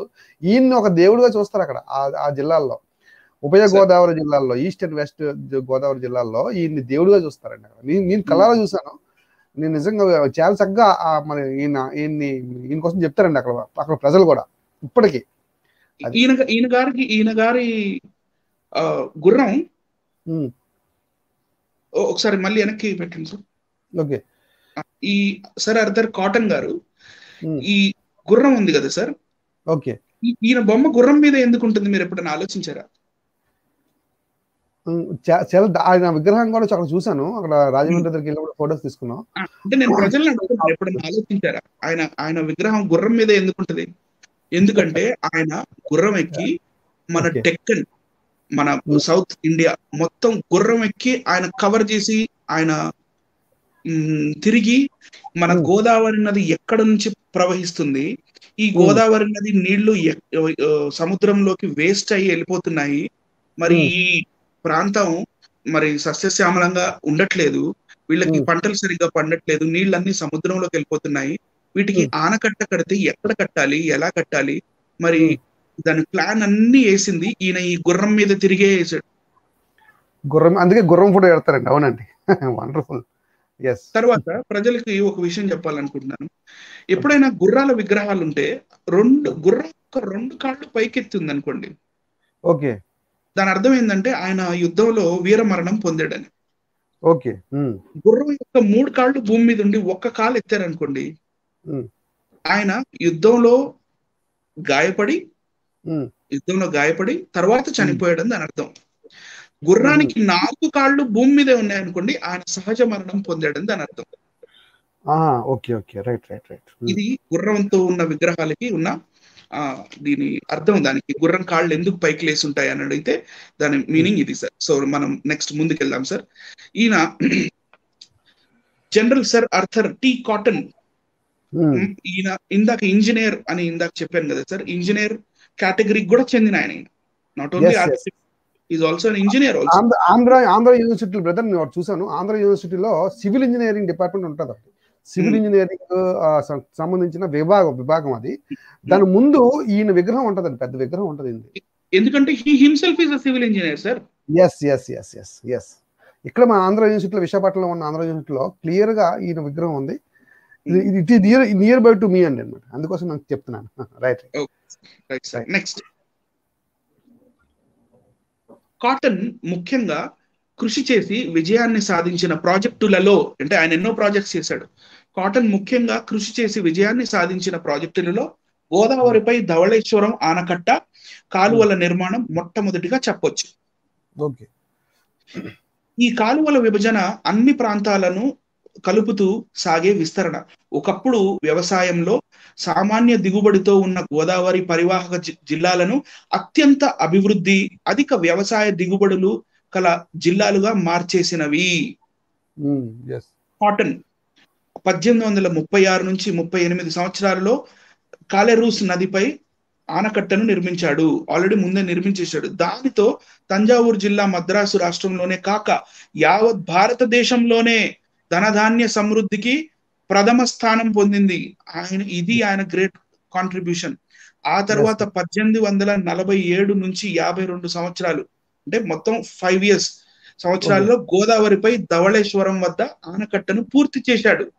సో అపర భగీరథుడు అనొచ్చేనని సార్. ఓకే. అంటే క్షామ పీడితమైన గోదావరి జిల్లా సస్యశ్యామలమై కలకలలాడుతుంది. తగ్గిపోతున్న జనసంఖ్య 3 రెట్లు పెరిగింది. 6 లక్షల ఎకరాల భూమి సాగు కిందకి వచ్చింది. 6 లక్షల ఎకరాలు అంటే it's not a small figure. 6 లక్షలండి. ఇటువంటి సేవ ఎవరు చేశారు చెప్పండి? ఛాలెంజ్ చేయొచ్చు, ఈజీగా ఛాలెంజ్ చేయొచ్చు అండి ఇక్కడ. ఏమండి ఇటువంటి సేవ, ఏమండి అన్నం పెట్టే సేవ వీరే అంటారు కదండి. అంటే అన్ని దానాల మీద అన్నదానం గొప్పదని వీరే అంటారు కదా. మరి అన్నం పెట్టాడు. ఒక మాటలో చెప్పాలంటే కాటన్ దొర గారు ఏం చేశారంటే అన్నం పెట్టారు. ఉభయ గోదావరి జిల్లాల్లో కాకుండా దేశంలోనే ప్రథమ మంచి స్థానాన్ని పొందారు. ఇక్కడ మనకు 6 లక్షల ఎకరాలు భూమి సాగు కిందకి వచ్చిందంటే ఒకసారి మీరు అసలు ఆలోచించండి ప్రజలారా. మరి ఈ వీడియో చూస్తున్న ప్రజలారా ఆలోచించండి. ఆయన మనం రుణపడి లేము అంటారా? ఏమంటే ఒకసారి మీరు ఉభయ గోదావరి జిల్లాలకు వెళ్ళి మీరు అక్కడ అడగండి ప్రజల్ని, మేము క్రైస్తవులకి రుణపడి ఉన్నాము అంటారా ప్రజలు? గమనించాలి. వాళ్ళ సాక్ష్యం చాలండి. రైట్. ఈ మహత్ కార్యాన్ని ఆయన కేవలం 5 ఏళ్లలో పూర్తి చేశాడు సార్. That is great. అంటే ఇప్పుడు కట్టమని చెప్పండి, దగ్గర 10 సంవత్సరాలు పడుతుంది. ఒక రోడ్డు కట్టడానికి మన వాళ్ళు 10 సంవత్సరాలు తీసుకుంటున్నారండి. గమనించాలి, ప్రేక్షకులు గమనించాలి. ఒక రోడ్డు కట్టడానికి 10 ఏళ్ళు తీసుకుంటున్నారు. ఆయన మంచి మరి డ్యామ్ మన కోసం కట్టి పెట్టారు. 5 సంవత్సరాల్లో కట్టి పెట్టారు. గమనించాలి. అది కూడా చెక్కు చెదరకుండా ఇప్పుడు వరకు ఉంది. మన వాళ్ళు కడితే మరి ఎప్పుడు ఏమవుతుందో తెలియదు మనకి. అది నేను ఈ ధవళేశ్వరం బ్యారేజ్ మీద నుంచి నేనే లెక్క పెట్టుకోలేదు, అన్ని సార్లు క్రాస్ చేసి వెళ్ళాను sir. It's a beautiful piece of work and still active. Krishna నదిపై విజయవాడ వద్ద ప్రకాశం బ్యారేజీ నిర్మాణానికి కృషి చేశాడు ఆయన. ప్రకాశం బ్యారేజ్ కూడా ప్రకాశం బ్యారేజ్ కూడా ఈయనే కదా. Okay, right. అవునండి. ఇంతేకాక ఆయన బెంగాల్, ఒరిస్సా, బీహార్ మొదలైన ప్రాంతాల నదులను మానవోపయోగ్యం చేయడానికి ఎన్నో పరిశీలనలు చేశాడు. ఆ గుర్రం మీద ఎక్కి తిరిగి చూసి తెలుగు వారే కాదు, తమిళులు, ఒరియాలు, బెంగాలీలు, బిహారీలు మొత్తం భారతీయులే ఆయనకు శాశ్వత రుణగ్రస్తులు కాదంటారా? కాదని చెప్పండి. మొత్తం అడుగుతున్నాను, ప్రశ్నిస్తున్నాను. కాదని ఆ గుండెల మీద చేసుకొని చెప్పండి. మీరు గుండెల మీద చేసుకొని చెప్పండి. క్రైస్తవం వల్ల మేము మేలు పొందలేదా ఈ దేశం? గమనించాలి. మన దేశం క్రైస్తవ్యం మీద కట్టబడలేదా? అన్నం పెట్టలేదా క్రైస్తవులు ఈ ప్రపంచానికి? క్రైస్తవ్యానికి ఈ దేశానికి ఎలాంటి సంబంధం లేదని మాట్లాడాడు ఒక ఆయన. అవునండి. Right sir. నెక్స్ట్ అండి, రైట్. సర్ ఆర్థర్ కాటన్ గారి మ్యూజియం. ఆయన గారి ప్లాన్స్, ఆయన గారి మ్యాప్స్, ఆయన గారి సామాగ్రి అన్ని మనకు ఆ మ్యూజియం లో దొరుకుతాయి. రికార్డ్ బ్రేక్ అండి. Next, road ways in India. అంటే ఇంతకు ముందు మాకు రోడ్లు లేవా ఏంటి, ఏం అలా మాట్లాడుతున్నారు అంటారు. నేను కచ్చా రోడ్ల గురించి మాట్లాడట్లేదు సార్. కచ్చా రోడ్ల గురించి అసలు నేను మాట్లాడట్లేదు. దేని గురించి చెప్తున్నాను ఇప్పుడు మీకు నెక్స్ట్ స్లైడ్ లో తెలిసిపోతుంది. 1830లలో బ్రిటిష్ ఈస్ట్ ఇండియా కంపెనీ వాణిజ్య మరియు పరిపాలన ప్రయోజనాల కోసం, ఎవరు వాణిజ్యం, మన వాణిజ్యమే కదా, వాణిజ్య మరియు పరిపాలన ప్రయోజనాల కోసం లోహ రహదారి అంటే ఏకే అంటే ఆల్సో నోన్ యాజ్ ఏకేఏ కంకర రహదారి అండి, తార్ రోడ్స్ ఉంటాయి కదా అవి. కంకర రహదారి కార్యక్రమాన్ని ప్రారంభించింది. ఎప్పుడు? 1830లో. ఓకే. నేటికి 190 సంవత్సరాలు. Okay. Grand trunk road Kolkata నుండి ఢిల్లీ మీదుగా పేషావర్ వరకు మైలుకు 1000 పౌండ్లు ఖర్చుతో, ఒక్క మైలుకి 1000 పౌండ్లు అయ్యాయి ఆ కాలంలోనే. ఓకే. మైలుకు 1000 పౌండ్లు ఖర్చుతో నిర్మింపబడింది. బొంబాయి నుండి పూణే, బొంబాయి నుండి ఆగ్రా మరియు బొంబాయి నుండి మద్రాసు వరకు రహదారులు నిర్మించబడ్డాయి. మరియు ఒక పబ్లిక్ వర్క్స్ డిపార్ట్మెంట్ మరియు Indian Institute of Technology Roorkee స్థాపించబడ్డాయి. స్థానిక సర్వేయర్లు, ఇంజనీర్లు మరియు పర్యవేక్షకులకు శిక్షణ ఇవ్వడానికి మరియు నియమించడానికి, పనిని నిర్వహించడానికి మరియు రహదారులను నిర్మించడానికి. రైట్ అండి. సో ఇంత కష్టం పడ్డారు మనకి భారతదేశానికి రోడ్లు వేయడానికి. ఈ కార్యక్రమం ఫలితంగా 1850 అంటే 20 సంవత్సరాలు, 1850ల నాటికి 2500 కిలోమీటర్లు అంటే 1600 మైళ్ళు కంకర రహదారులు నిర్మించబడ్డాయి. రైట్ అండి. 30 సంవత్సరాల్లో 2500 కిలోమీటర్లు, 1600 మైళ్ళు కంకర రహదారులు నిర్మించబడ్డాయి. అంటే ఇది నిస్వార్థమైన సేవ కాదా? నిస్వార్థమైన సేవ అండి ఇది. అందరూ ఇండియాలో అందరూ వర్తించి, అందరూ సుఖపడాలి, అందరూ మేలు పొందాలి, అందరూ రోడ్డు మీద నడుస్తున్నారంటే మరి రోడ్డు ఎందుకు ఎవరు తెచ్చారో మరి తెలుసుకోవాలండి, ప్రపంచం తెలుసుకోవాలి. ఓకే, నెక్స్ట్ వెళ్దాం సార్. ఎలక్ట్రిసిటీ ఇన్ ఇండియా, మనకి విద్యుత్ ఎలా వచ్చింది అది చూద్దాం. నెక్స్ట్ జనవరి 7 1897 జనవరి 7 1897న Kilburn and company Indian electric company Kolkata electrical lighting లైసెన్స్లు పొందింది. ఈ రెండు కంపెనీస్ లైటింగ్ కి లైసెన్స్ పొందింది. ఎక్కడ? బ్రిటన్ లో పొంది ఇది 15 జనవరి 1897 లండన్ లో నమోదు చేయబడింది. అంటే రిటర్న్ ఉంది. Right sir. కోల్కతాలో విద్యుత్ కాంతి యొక్క మొదటి ప్రదర్శనను జూలై 24, 1879 పిడబ్ల్యూ ప్లెరీ అండ్ కంపెనీ సంస్థ యొక్క నియంత్రణ 1970 నుండి లండన్ నుండి కలకత్తాకు బదిలీ చేయబడింది. అంటే 1879లో ఫస్ట్ టైం కలకత్తాలో ఒక ట్రయల్ వేశారు వీళ్ళు, ఎలక్ట్రిసిటీ ఇండియాలో మనం ఇంట్రడ్యూస్ చేద్దామని. కానీ ఆ కాలంలో చదువు లేదు కాబట్టి ఈ కొంతమంది వీళ్ళు ఉంటారు కదండి బ్రిటిష్ కి విరుద్ధంగా, వీళ్ళు ఎలక్ట్రికల్ పోల్స్ వేస్తున్నప్పుడు, ఎలక్ట్రికల్ వైర్స్ వేస్తున్నప్పుడు వీళ్ళు మనల్ని ఉరి తీయడానికి ఉరి కంబాలు కడుతున్నారు అని చెప్పి కూడా ప్రొటెస్ట్ చేశారు ఆ కాలంలో. అవునండి, తెలియక అదే ఉరి కంబాలు వేయడానికి వీళ్ళు కడుతున్నారు ఇవి అనుకున్నారు ఆ వైర్లు చూసి. బాగుంది. ఓకే. కలకత్తాలో విద్యుత్ పరిచయం విజయవంతం అయింది. తరువాత విద్యుత్ బొంబాయిలో ప్రవేశింపబడింది. బొంబాయిలో మొట్టమొదటి విద్యుత్ లైటింగ్ ప్రదర్శన 1882లో క్రాఫర్డ్ మార్కెట్ లో జరిగింది. మరియు బాంబే ఎలక్ట్రికల్ సప్లై అండ్ ట్రామ్వేస్, అంటే ట్రామ్ ఉంటాయి కదా సార్, చిన్న చిన్న ట్రైన్స్ బాంబేలో తిరుగుతుంటాయి, ట్రామ్వేస్ కంపెనీ బెస్ట్ 1905లో ట్రామ్ వేకు విద్యుత్తును అందించడానికి ఒక ఉత్పాదక స్టేషన్ ను ఏర్పాటు చేసింది. అంటే ఇంట్లో మనకి బల్బ్ లేకపోతే ఫ్యానే కాకుండా ఈ ట్రామ్ అనేది మనకి నడవడానికి కూడా ట్రైన్, చిన్న చిన్న లోకల్ ట్రైన్ నడవడానికి వీళ్ళు ఉపయోగంలోకి 1905వ సంవత్సరంలో చీకట్లో ఉన్న వారికి వెలుగు తెచ్చింది అనొచ్చు ఒక మాట చెప్పాలంటే. సింపుల్ గా సార్. ఎస్, చీకట్లో నుంచి వెలుగు తెచ్చింది ఎవరో గమనించాలి. రైట్.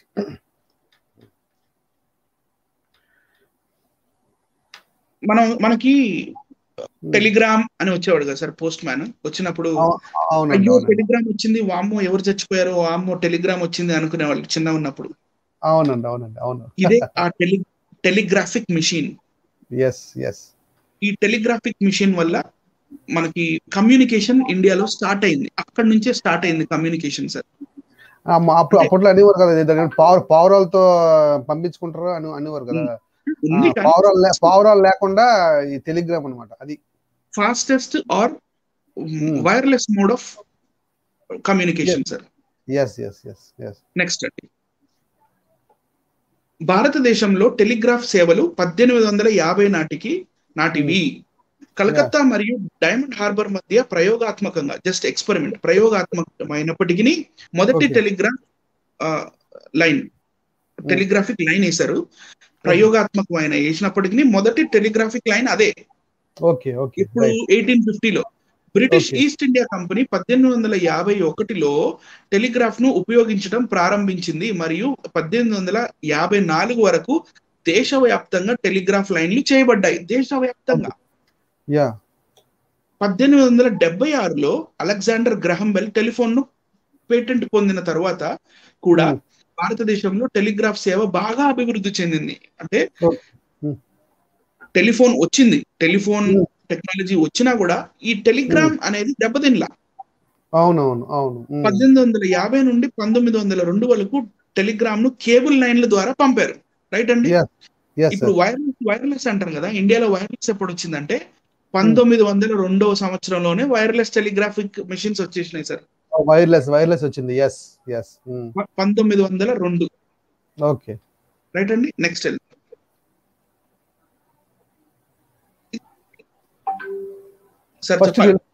ఫస్ట్ టెలిఫోన్ అండి, Alexander Graham Bell's amazing invention. చూడండి, ఫస్ట్ టెలిఫోన్స్ అండి. ఇప్పుడు సెల్ ఫోన్స్ వాడుతున్నాం మనం, ఒకప్పుడు టెలిఫోన్స్ గమనించాలి. ఈ టెలిఫోన్ అలెగ్జాండర్ గ్రహం బెల్ ఇండియాలో కనుక్కున్నాడని నేను చెప్పట్లేదు, అంతటి బండాబద్దం నేను చెప్పట్లేదు. ఈ గ్రహం బెల్ ఫోటో చూపించాను, పాత ఫోన్స్ చూపించాను, కానీ government of India ministry of broadcasting ఏం చెప్తుందో చూద్దాం. ఇది గవర్నమెంట్ ఆఫ్ ఇండియా వెబ్సైట్. ఇది ministry of information and broadcast. ఇక్కడ ఏం చెప్తుందంటే evolution of telephones. The telephone was first invented in 1876 by Alexander Graham Bell. అది అందరికీ తెలిసిందే. అలెగ్జాండర్ గ్రహం బెల్ టెలిఫోన్ ని 1876వ సంవత్సరంలో కనుక్కున్నాడని. Within 7 years of invention, కనుక్కున్న 7 సంవత్సరాల లోపే, within the telephone exchanges were established in Bombay, Madras and Calcutta. That is great and great, right sir? By 1907 the central battery was introduced to replace the earlier cracking practice. అంటే ఇంతకు ముందు తిప్పాలన్నమాట దాన్ని, ఒక round గా, మీకు పైన photo round గా తిప్పేవారు 1 2 3 4 అని. పైన ఫోటో చూపించండి సార్. ఇది ఎక్స్ట్రీమ్ రైట్ సైడ్ పైన, right side not the middle one, right side. Yes, ఇక్కడ సైడ్ కి మీకు హ్యాండిల్ కనపడుతుంది, తిప్పే హ్యాండిల్. అవును. ఎలక్ట్రిక్ తరంగాలు మనం తిప్పడం వల్ల తరంగాలు వచ్చాయి. అప్పట్లో బ్యాటరీ ఉండేది కాదు అందులో. అప్పట్లో బ్యాటరీ టెక్నాలజీ లేదు, అందుకని చేత్తో తిప్పి దాన్ని ఛార్జింగ్ చేసి, ఛార్జింగ్ ఉన్నంతసేపు మాట్లాడాలి మనం. రైట్ అండి. నెక్స్ట్, బై 1709 1907 సంవత్సరాల కల్లా బ్యాటరీ ఆపరేటింగ్ ఫోన్స్ వచ్చేసినాయి. Automatic telephone came to India in 1914. 1914లో స్వతంత్రానికన్నా ముందే ఆటోమేటిక్ టెలిఫోన్స్ వచ్చేసినాయి. మనం డయల్ చేస్తాం చూడండి, అది automatic telephone. The Indian telephone industry ITI came in to being in 1948. Okay, అక్కడ వరకు. కానీ ఇవన్నీ మనకి స్వతంత్రం వచ్చే ముందే వచ్చేసినాయి. ఇవన్నీ ఇన్వెన్షన్స్, ఇవన్నీ ఏవైతే ఉన్నాయో భారతదేశాన్ని టెక్నాలజికల్లీ ఎలా ముందుకు తీసుకెళ్లారనేది చెప్పడం మాత్రమే. నేను ఏదో బ్రిటిషర్స్ ని గ్లోరిఫై చేస్తున్నా అనుకోవద్దు. Right sir. వీక్షిస్తున్న వీక్షకులు కొంచెం, there is a thin line between the Britishers who came to loot the India, తర్వాత భారతదేశానికి సేవ చేసిన వాళ్ళిద్దరి మధ్యలో ఒక థిన్ లైన్ ఉంది. నేను తేడా భారతదేశానికి తేడా ఉంది, ఆ తేడా గమనించాలి. సేవ చేసిన వారి గురించి మాత్రమే మాట్లాడుతున్నాను ఇక్కడ. Yes yes yes yes. Right అండి. నెక్స్ట్ అందులకు మిషనరీలు చేసిన సేవ. ఎస్. అందులకు మిషనరీలు చేసిన సేవ. నెక్స్ట్ మిషనరీల ద్వారా అందులకు ఉన్నత విద్యలు ఎలా వచ్చినాయి? లూయిస్ బ్రైలీ ఈయన గారు కూడా అందుడే. లూయిస్ బ్రైలీ గారు. ఈ లూయిస్ బ్రైలీ గారు జనవరి 4వ తారీఖు 1890న జన్మించారండి. ఈయన జన్మించినప్పుడు 1809 ఉంది ఇక్కడ. 1809 నేను అన్నాను సార్. 1809 1809. కానీ ఆయన చిన్న వయసులో వాళ్ళ నాన్నగారి వర్క్ షాప్ కి వెళ్ళి టూల్స్ తోటి ఆడుకునేటప్పుడు ఆయన గారి 2 కళ్ళు డ్యామేజ్ అయింది యాక్సిడెంట్ వల్ల. తర్వాత ఆయన చదువుకోవాలి, లేకపోతే ఉన్నత విద్యలను పొందాలి అని దృఢ నిశ్చయంతో ఉన్న ఆయన బ్రైలీ అనే లిపిని కనుక్కున్నాడండి. అది 6 డాట్స్ 6 డాట్స్ తో కూడి ఉంటుంది. రైట్ అండి. నెక్స్ట్ వెళ్దాం sir. The history of Braille in India. Braille యొక్క ఇతిహాసం ఇండియాలో ఏంటి? భారతదేశంలో బ్రైలీ లిపి యొక్క ప్రారంభం 19వ శతాబ్దం నాటిది. బ్రిటిష్ మిషనరీలు మరియు బ్యూరోక్రాట్లు ఓరియంటల్ బ్రైలీతో సహా బ్రైలీ యొక్క వివిధ పునరావృతను భారతీయ భాషలకు ప్రవేశపెట్టారు. అంటే తెలుగు బ్రైలీ, లేకపోతే పంజాబీ బ్రైలీ, తమిళ్ బ్రైలీ అలా అన్నమాట. అమెరికా మరియు ఐరోపాలో పెరుగుతున్న బ్రైలీ వాడకం 19వ శతాబ్దం చివరి భాగంలో భారతదేశంలో సమాంతరంగా ఉంది. ఈక్వల్లీ అంటే ఈ బ్రైలీ లిపి యూరోప్ దేశాలలో ఎలాగైతే ఫేమస్ అవుతూ వచ్చిందో అంతే ఆ టైంలో కూడా ఇండియాలో ఫేమస్ అవుతూ వచ్చింది. కానీ కొన్ని ప్రాబ్లమ్స్ వచ్చినాయి మధ్యలో. అదేంటో కూడా చూద్దాం. ఎందుకంటే మిషనరీలు అందుల కోసం వివిధ పాఠశాలలను పాలాయం కొట్టే, కల్కత్తా, రాంచీ, ముంబైలో నిర్మించారు. మిషనరీలు ఎవరు సార్? మిషనరీలు అందుల కోసం విద్యాలయాలు నిర్మించారు. ఏదేమైనా అంటే కానీ ప్రామాణిక విధానం మరియు లిపి లేకపోవడం వల్ల కొన్ని భాషల్లో లిపి లేదు అప్పటికి. కొన్ని భాషల్లో అంటే సంస్కృతం. మరియు ఆ సమయంలో భారతీయులకు విద్యను అందించడంలో బ్రాహ్మణ పండితుల వైఖరి బ్రైలీ అక్షరాస్యత యొక్క వ్యాప్తిని పరిమితం చేసింది. రైట్ అండి. అది కొంచెం కట్ అయినట్టుంది. మళ్ళీ చదువుతాను. ఏది ఏమైనా ప్రామాణిక విధానం మరియు లిపి లేకపోవడం మరియు ఆ సమయంలో భారతీయులకు విద్యను అందించడంలో బ్రాహ్మణ పండితుల వైఖరి అంటే ఇప్పుడు శూద్రులు లేకపోతే తక్కువ జాతి వాళ్ళకే చదువు అవసరం లేదు, ఇంకా గుడ్డోళ్ళకి చదువు ఎందుకురా అని చెప్పి వీళ్ళు దాన్ని ఎంకరేజ్ చేయలేదు. అవునండి. అవును. శూద్రులకే చేయలేదు, వాళ్ళకి ఏం చేస్తారు? వాళ్ళు శూద్రులకే చేయలేదు, వాళ్ళకి ఏం చేస్తారు? అది నెక్స్ట్. ఓకే. భారతదేశంలో 1943లో ప్రభుత్వం నియమించిన కమిటీ ఒక సాధారణ బ్రైలీ కోడ్ ను సిద్ధం చేసింది. రైట్ అండి. ఒక సాధారణ Braille code for all the languages, whether it may be any language. మరియు అందుల కోసం వివిధ ప్రాంతీయ ప్రభుత్వాలు మరియు సంస్థలలో పంపిణీ చేసింది. చిన్న అంటే మద్రాస్ ప్రెసిడెన్సీ, లేకపోతే మన నిజాం, ఇట్లా రకరకాల ఆ టైంలోనే బ్రిటిష్ రాజులో ఉన్నారు కదా సార్. దాని గురించి చెప్తాడు. భారతదేశం స్వతంత్రం పొందిన సమయానికే మన దేశంలో వివిధ ప్రాంతాలలో వివిధ ప్రాంతీయ భాషలకు 11 బ్రైలీ సంకేతాలు వాడుకలో ఉన్నాయి. అవి ఏంటంటే హిందీ, తమిళ్, మరాఠీ, గుజరాతీ, బెంగాలీ, కన్నడ, పంజాబీ, అస్సామీ, మలయాళం, నేపాలీ, ఒడియా, తెలుగు, ఉర్దూ. నేపాలీ ఇండియన్ కాదు కాబట్టి దాన్ని తీసేయచ్చు. రైట్ అండి. Next sir. ఇవి అప్పటికి మనకి భారతదేశానికి స్వతంత్రం వచ్చేటప్పటికి these are the different types of Brailles which were available. ఈ 6 డాట్స్ అని చెప్పాను కదా సార్, ఇక్కడ పైన 6 డాట్స్ కనపడుతుంటాయి. ఇది కి సంబంధించినట్టుగా భారతీకరణ చేశారు, ఇండిజినైజేషన్ చేశారు దాన్ని సార్. మిషనరీ సేవ అండి ఇదంతా. ఎప్పటికి నిలిచిపోవాలి, వాళ్ళు ఎప్పటికీ చదువుకోవాలి, కళ్ళు లేని వాళ్ళు చదువుకోవాలి అనేది టార్గెట్ పెట్టుకొని భావి తరాలకి, అంటే రాబోయే తరాలకి వారు చేసిన అద్భుతమైన సేవ అండి ఇది. ఎందుకంటే ఈ మిషనరీలు అందులు పడే బాధని, అందులు పడుతున్న కష్టాల్ని వీళ్ళు చూశారు. ఆ కాలంలో మిషనరీలు మన భారతదేశంలో ఉన్న కాలంలో స్మాల్ పాక్స్ అనేది వచ్చింది. స్మాల్ పాక్స్ శరీరం అంతా దద్దుర్లు వచ్చేసి, అలాంటి దద్దుర్లు కళ్ళల్లో కూడా వచ్చినప్పుడు కళ్ళు డ్యామేజ్ అయిపోయి అందులుగా మారిపోయేవారు. నిన్న నేను చూపించిన ప్రోగ్రాం ప్రకారంగా మన భారతదేశంలో ఒక 100 మంది అందులు ఉంటే, ఆ 100 మంది అందుల్లో 75 మంది ఈ స్మాల్ పాక్స్ వల్ల అందులైన వారే. Okay okay okay, right right right. So అలాంటి వాళ్ళు కూడా చదువుకోవాలి అనే గట్టి దృక్పథంతో వీళ్ళు బ్రెయిలీ లిపిని ఇండియాకి తీసుకురావడమే కాకుండా మన భాషతో పాటు దీన్ని చేసి మళ్ళీ అగైన్ వీళ్ళు దీన్ని రీకాంపోజ్ చేసి అరేంజ్ చేశారు సార్. ఓకే. నెక్స్ట్ అండి,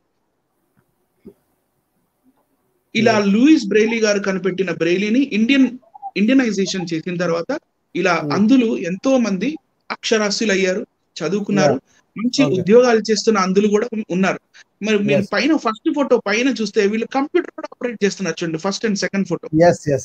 ఇప్పుడు చాలా మంది ఉద్యోగాలు చేస్తున్నారండి. ఇప్పుడు ప్రెసెంట్ ఉద్యోగాల్లో ఉన్నారు, లాయర్స్ గా ఉన్నారు. మన స్నేహితులు విభు గారు ఉన్నారు మనకి, ఆయన కూడా మంచి లాయర్ అండి. ఆయన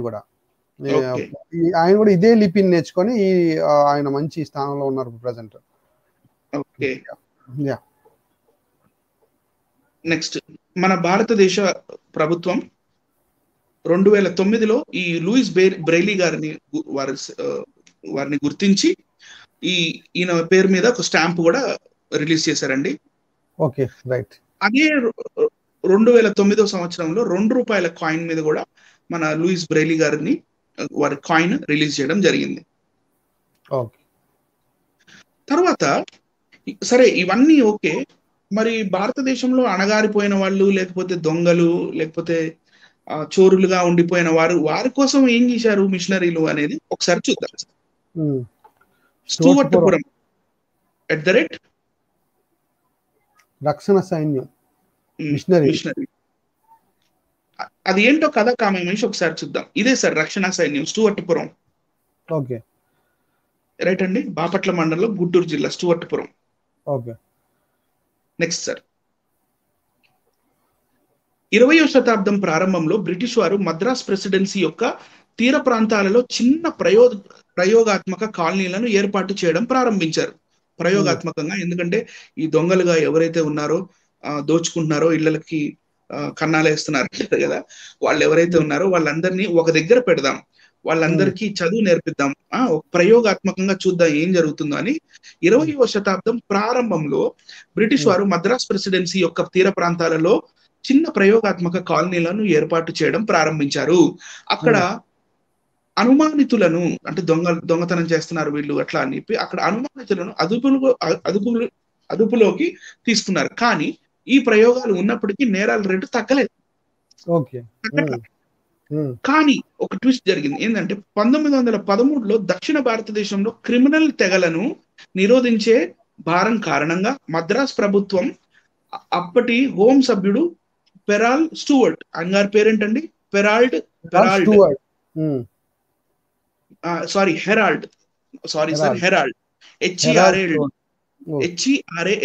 హెరాల్డ్ స్టూవర్ట్ పారిశ్రామిక మరియు వ్యవసాయ కాలనీల్లో తిరుగుతున్న ఈ గిరిజనులు పట్టుకొని గిరిజనులు స్థిరపరచడానికి సాల్వేషన్ ఆర్మీని సంప్రదించాడు ఆయన.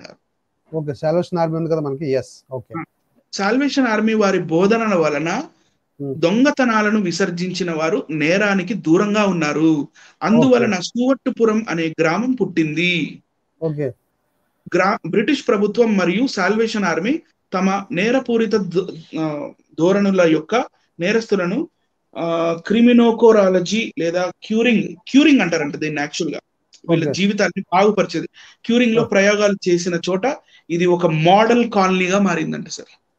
Model colony. Okay, yes. అంటే తప్పు చేసిన వారిని శిక్షించాలి, కరెక్టే, శిక్షించి వాళ్ళకి మళ్ళీ ట్రైనింగ్ ఇచ్చి, బైబిల్ నేర్పించి, వాళ్ళకి చదువులు చెప్పి, వాళ్ళ పిల్లల్ని హాస్టల్లో పెట్టి, తర్వాత వాళ్ళ బాగోగులు చూసుకొని ఇవన్నీ చేస్తే వాళ్ళు మంచి మనుషులుగా మారారు. ఇదే మనం టీవీలో కూడా ప్రోగ్రామ్ మనం హెచ్ఎం టీవీలో రావడం జరిగింది. స్టూవర్ట్పురం, సువార్తపురం, అంటే సువార్తపురంగా మారిన స్టూవర్ట్పురం అనే ప్రోగ్రామ్ మీరు చూడొచ్చు. ఎస్ అండి, స్టూవర్ట్పురం దొంగలైనా సైతం మార్చేస్తుందండి. ఏమండి, సిలువులో దొంగను ఎలా మార్చాడు చూడండి. మరి యేసువారు సిలువులో దొంగను మార్చినట్టు చూడండి, స్టూవర్ట్పురం అనే ఆ ప్రాంతం సువార్తపురంగా మారింది. గమనించాలి ప్రేక్షకులారా. ఓకే, నెక్స్ట్ ఇదే కాకుండా మన మిషనరీలు చాలా మన భారతదేశం కోసం చాలా పాటుపడ్డాడు. Baptist Christian health centre for the poor. Okay, పేదలకి మరి వీళ్ళు ఏం సహాయం చేశారు సార్? అవును. దగ్గరికి రానిస్తారా వీళ్ళు? రానివ్వరు, అసలు రానివ్వరు. అంటరానితనం అంత ఇంకే రానిస్తారండి. నెక్స్ట్ ఇది బాపట్ల మున్సిపల్ స్కూల్ అంటారు సార్ దీన్ని. బాపట్ల ఉంటుంది ఇది. ఇది 18వ శతాబ్దానికి చెందింది. ఇది శిథిలావస్థలో ఉంది. కానీ ఈ స్కూల్లో చదువుకొని ఎంతో మంది పెద్ద పెద్ద ఆఫీసర్లు అయ్యారు సార్. మరి దీన్ని బాగు చేయదు ప్రభుత్వం. దాని కాలం అయిపోయింది. Okay okay, right. ఇంకా నిలవదు, అది 200 సంవత్సరాలు అయిపోయింది sir. Right right right, okay. Next hospitals. Baer Christian hospital, ఇది చీరాల్లో ఉంటుంది సార్. చీరాల్లో బేర్ సెంటర్ అనే ఒక సెంటర్ కూడా ఉంటుంది. దాని సాల్మన్ సెంటర్ పక్కనే ఉంటుంది. ఇది ఇక్కడ లోపల మీకు చర్చ్ కనపడుతుందా? దారి లోపల ఒక చర్చ్ కనపడుతుంది. చర్చే కాకుండా హాస్పిటల్ గానీ మళ్ళీ మనకి లోపల స్కూల్ కనపడుతుంది, నాద శరణాలయాలు, ఇవన్నీ ఇలా బేర్ మిస్సమ్మ గారు అని స్వతంత్రం రాకముందు అంటే 19వ శతాబ్దం ఆ కాలంలో అమ్మగారు ఉండేవారు. ఆ అమ్మగారు స్థాపించిన సంస్థ సార్ ఇది. Okay okay okay. అన్ని ఫ్రీగా చదువు చెప్పటం, రైట్ సార్. హాస్పిటల్ అన్ని ఉంటాయి ఇందులో. ఓకే, ఇదిగో పేదవారికి భోజనం పెట్టడం, పేద పిల్లలకి భోజనం పెట్టడం అనేది ఇది. వీళ్ళు ఏమంటారంటే దశం భాగాలు అని చెప్పి ఏదో మసిబూసి మారడికాయ చేస్తుంటారు. కానీ ఇలాంటివన్నీ పేద పిల్లలకి చదువులు చెప్పటం, మూగవారు, గుడ్డివారు, లేకపోతే ఒకవేళ కుష్టు వ్యాధి వచ్చిన వారైతే, లేకపోతే వినికిడి లేదంటే హ్యాండిక్యాప్డ్ ఎవరన్నా ఉంటే, పేద ప్రజలు ఏమన్నా ఉంటే వాళ్ళందరికీ క్రైస్తవ్యం సహాయం చేయలేదా అని నేను ప్రశ్నిస్తాననుకున్నాను. ఒకసారి మనం చూపించండి.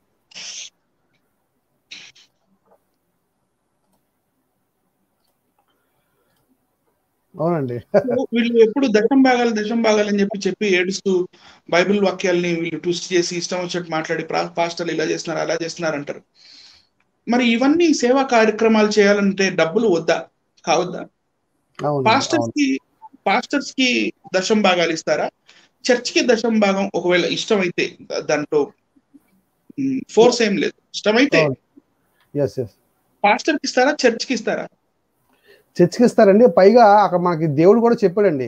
దేవుడు కూడా 3 రకాలైన దశమ భాగాలు చెప్పాడు దేవుడు. పాత నిబంధనలో చెప్పాడు, కొత్త నిబంధనలో చెప్పాడు ఆల్రెడీ. పేదవారికి కూడా ఇవ్వమని చెప్పాడు దేవుడు. ఎస్. సో మాకు లేని బాధ మీకేమైతుందో నాకు అర్థం కావట్లేదు. సో తర్వాత మరి ఇట్లా సంఘ సంస్కరణలు చేయాలన్నా, లేకపోతే ఇట్లా సమాజానికి సహాయం చేయాలన్నా కూడా చర్చ్ ఎప్పుడు నిలబడి ఉంటుంది ముందు. రైట్ అండి. సో కానీ ఇప్పుడు దాకా మన ప్రోగ్రామ్ పేరు బ్రిటిషర్స్ వర్సెస్ బ్రాహ్మణ్స్. సో మన బ్రాహ్మణులు మన దేశాన్ని శ్రేయస్సు కోసం మరి ఏమేం సత్కార్యాలు చేశారు అది మీరు చెప్తారని ఆశిస్తున్నాను సార్. రైట్ అండి. మరి ఇప్పుడు వరకు మీరు చూసారు మిషనరీస్ ఏం చేశారు, బ్రిటిష్ వారు ఏం చేశారు అనేది మీరు చూసారు ఇప్పుడు వరకు. ఇప్పుడు చూడవలసింది ఏంటంటే మరి ఈ బ్రాహ్మణ సమాజం ఏం చేసిందో ఒక లిస్ట్ చదువుతాం చూడండి. మన దేశ శ్రేయస్సు కోసం బ్రాహ్మణులు చేసిన సత్కార్యాలు. మొట్టమొదటిది నెంబర్ 1 వర్ణ వ్యవస్థను స్థాపించారండి వీళ్ళు. ఓకే. 2వది కుల వ్యవస్థను స్థాపించారు. 3వది అంటరానితనం. 4వది బాల్య వివాహాలు చేశారండి. అలాగే 5వది సతీ. మీరు నిన్న చూశారు కదా ప్రోగ్రామ్ సతీ సాగ మనం ఎలా చేశారు వీళ్ళు అనేది మీరు చూసారు ఆల్రెడీ. ఏమండి, వేశ్య వ్యవస్థ, జోగిని దేవదాసులను తీసుకొచ్చారండి. మూఢనమ్మకాలను తీసుకొచ్చారు. 7. 8 ముహూర్తాలు, ఏమండి ముహూర్తాలు తెలుసు కదండి, ముహూర్తాలు పెట్టారు. వాస్తు రాహుకాలం 10.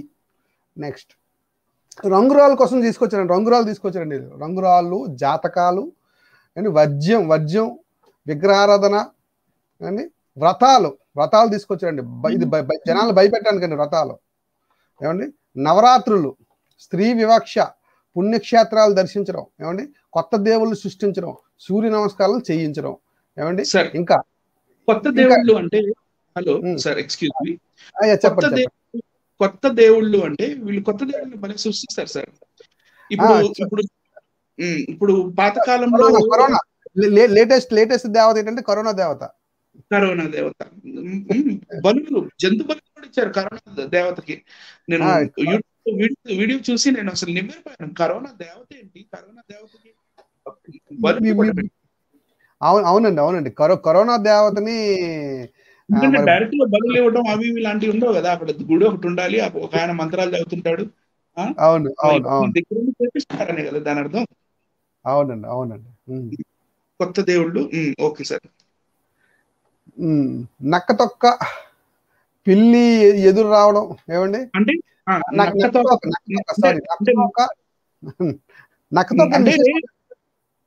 నక్క తోక దొక్కితే అరే వీడి నక్క తోక వచ్చాడు రా, వీడికి బలి అదృష్టం రా నన్ను, లేకపోతే పిల్లి ఎదురు వచ్చింది, పిల్లి ఎదురు వచ్చింది మళ్ళీ వెనక్కి వెళ్ళిపోవాలి, ఆగిపోవాలి అని ఇలాంటి అన్ని సూపర్ స్టిషన్స్ ఇవన్నీ పెట్టడం. ముఖ్యంగా అండి 22 చెప్పాలి అసభ్యకరమైన మంత్రాలండి. ఇప్పుడు చాలా మంది బ్రాహ్మణులు మంత్రాలు చదువుతారు కదా, దాని అర్థాలు తెలుగులో చదవమని చెప్పండి. అసలు ప్రేక్షకులందరికీ నేను విజ్ఞప్తి చేస్తాను ఏంటంటే, వీళ్ళు ఏ మంత్రాలు అయితే చదువుతున్నారు, ఎక్కడ చదివినప్పటికీ వారు ఆ మంత్రాలను దయచేసి తెలుగులో చదవండి సార్ అని చెప్పండి. ఒకసారి వాళ్ళు చదువుతారని చూద్దాం. అసభ్యకరమైన మంత్రాలకి అర్థాలు ఉంటాయి, గమనించాలి. నెక్స్ట్ 23 పునర్జన్మలు, ఏమండి పంచాంగం, జ్యోతిష్యం, ఏమండి మడికట్టు కట్టుకోవడం అంటూ ముట్టు అన్నట్టుగా కనబడుతుంది. మడికట్టు మీకు తెలుసు కదండి. మరి ఎదురొచ్చినా సరే అసలు అటుపక్కతో ఈ మడికట్టు కట్టినప్పుడు అండి అసలు ఎదురొచ్చినా ఎవరు ఎదురు రాకూడదు, ఎవరిని ముట్టుకోకూడదు, సామాన్లు ముట్టుకోకూడదు, దేన్ని ముట్టుకోకూడదు, ఇలాంటివి అనమాట. ఏమండి విగ్రహాలకి అభిషేకాలు చేయడం అండి. ఇప్పుడు పాలు, అలాగే వెన్న, నెయ్యి ఇలాంటివన్నీ వేసి అభిషేకాలు చేస్తారండి. యాక్చువల్గా అవి పేదలకు పెడితే మంచిది, మరి ఆకలితో ఉన్న వారికి పెడితే మంచిది, కానీ అవి వేస్ట్ చేస్తారు, ముఖ్యంగా వేస్ట్ చేస్తారు. అవి విగ్రహాలకి అభిషేకాలు చేసి వేస్ట్ చేస్తారు. చాలా మంది హైందువులు కూడా చాలా మంది దీన్ని విమర్శించారు. ఆవిడ సినిమాలు కూడా దీని మీద తీశారండి. దీని మీద విగ్రహాలకు అభిషేకాలు చేయడం అనేది సినిమాలు కూడా తీశారు, ఇది తప్పని. మరి ఇంకా ఇది కొనసాగుతుంది. చాలా నెయ్యి, నూనె, అలాగే పాలు చాలా వేస్ట్ చేస్తారండి. రోడ్ల మీద ఆకలితో ఉన్న వారిని ఎవరిని పట్టించుకోరు, కానీ ఇలాంటి కార్యక్రమాలు మాత్రం ఇక్కడ మరి చేయడం మనకు కనబడుతూ ఉంటుంది. రైట్. విధవరాల్ని వేధించడం గమనించాలి. విధవరాలను అయితేనండి మరి వాళ్ళకి గుండు కొట్టేసి వాళ్ళని వేధించడం అనేది తరతరాల నుంచి వచ్చేస్తున్న మరి గొప్ప సాంప్రదాయం. 29 మోస్ట్ ఇంపార్టెంట్ అండి, బ్రెస్ట్ ట్యాక్స్. చాలా భయంకరమైన విషయం అండి, అది కూడా మీకు తెలియజేస్తాం. గమనించాలి. బ్రాహ్మణులు మన దేశానికి చేసిన సేవలు అండి ఇవన్నీ కూడా. మన దేశ శ్రేయస్సు కోసం బ్రాహ్మణులు చేసిన సత్కార్యాలు ఇవన్నీ కూడా. ఏమండి గత 2000 సంవత్సరాల నుంచి చేస్తున్న ఇన్ని మంచి కార్యాలు చేశారు, కానీ మరి ఏం చేశారు? నా ప్రశ్న ఏంటంటే, ఇంతవరకు మీరు ఏం చేశారు? ఈ దేశానికి ఏం చేశారు? దేశ ప్రజలకు ఏం చేశారు? ఎట్టి సేవలు చేశారో మాకు తెలియజేయండి. ఒకసారి రికార్డు చూపించండి. ఇవి చేసామని రికార్డు చూపించండి ఒకసారి దయచేసి. ఏమండి మీరు చేసిన ఘనకార్యాలన్నీ ఇవన్నీ కనబడుతున్నాయి మాకు. ఇవి కాదని నిరూపించుకోండి. ఇవి కాదు, లేదు రాంగ్ అండి, మీరు రాంగ్ చెప్పేశారండి, మీరు ఇది కాదు అని నిరూపించండి. మీరు కనీసం మేము చెప్పింది తప్పు అని మీరు నిరూపించండి. మేము అడుగుతున్నాం, ప్రేమపూర్వకంగా అడుగుతున్నామండి. ప్రేక్షకులారా గమనించండి, ప్రజలారా గమనించండి, హైందూ సహోదరులు, ముఖ్యంగా హైందూ సహోదరులు గమనించండి. మీరు ఒకసారి టాలీ చేసుకోండి. క్రైస్తవులు ఈ దేశానికి ఏం చేశారు, మరి ఈ బ్రాహ్మణ వర్గం వారు ఈ చట్టాలన్నీ, ఈ గ్రంథాలు ఏం చేసాయి? ఈ ప్రపంచానికి, ఈ సమాజానికి, భారతదేశానికి అన్నం పెట్టాయా, లేకపోతే వస్త్రాలు ఇచ్చాయా, లేకపోతే చదువులు చెప్పాయా, లేకపోతే రోడ్లు వేసాయా, లేకపోతే ట్రైన్లు హెల్ప్ చేశారా, లేకపోతే టెలిఫోన్ వ్యవస్థను కనిపెట్టారా, చదువులు చెప్పారా, ఆడపిల్లలు చదువులు చెప్పారు. ఇప్పుడు ఆడపిల్లలు చదువుకున్నారంటే కారణం ఎవరు? మిషనరీస్ కాదా? ఏమైనా మంచి స్థానంలో ఉన్నవారంటే మిషనరీస్ కాదా? ఇప్పుడు గుడ్డివారు ఉన్నారు, వారు చదువు చెప్పింది ఎవరు? వాళ్ళు మంచి స్థానంలో ఉండడానికి కారణం ఎవరు? గమనించాలి. అసలు ఏం చేయదని క్రైస్తవం చెప్పి ఒక బ్యాక్ బోన్లో నిలబడిందండి క్రైస్తవ్యం ఇండియన్ డెవలప్మెంట్. ఇప్పటికైనా సరే మించిపోయింది లేదు. క్రైస్తవ్యాన్ని మరి కనీసం సపోర్ట్ చేయండి కనీసం. ఏమండి, మేము బ్యాక్ బోన్ గా ఉండి ఈ దేశాన్ని ముందుకు నడిపిస్తాం, గమనించాలి. Next brother. సార్ అయితే 29లో అంటే ఇంకా చాలా ఉన్నాయండి, ఇంకా ఈ లిస్టు 100 దాటిపోయింది, కానీ ఇవన్నీ మళ్ళీ చెప్తే టైం సరిపోదు.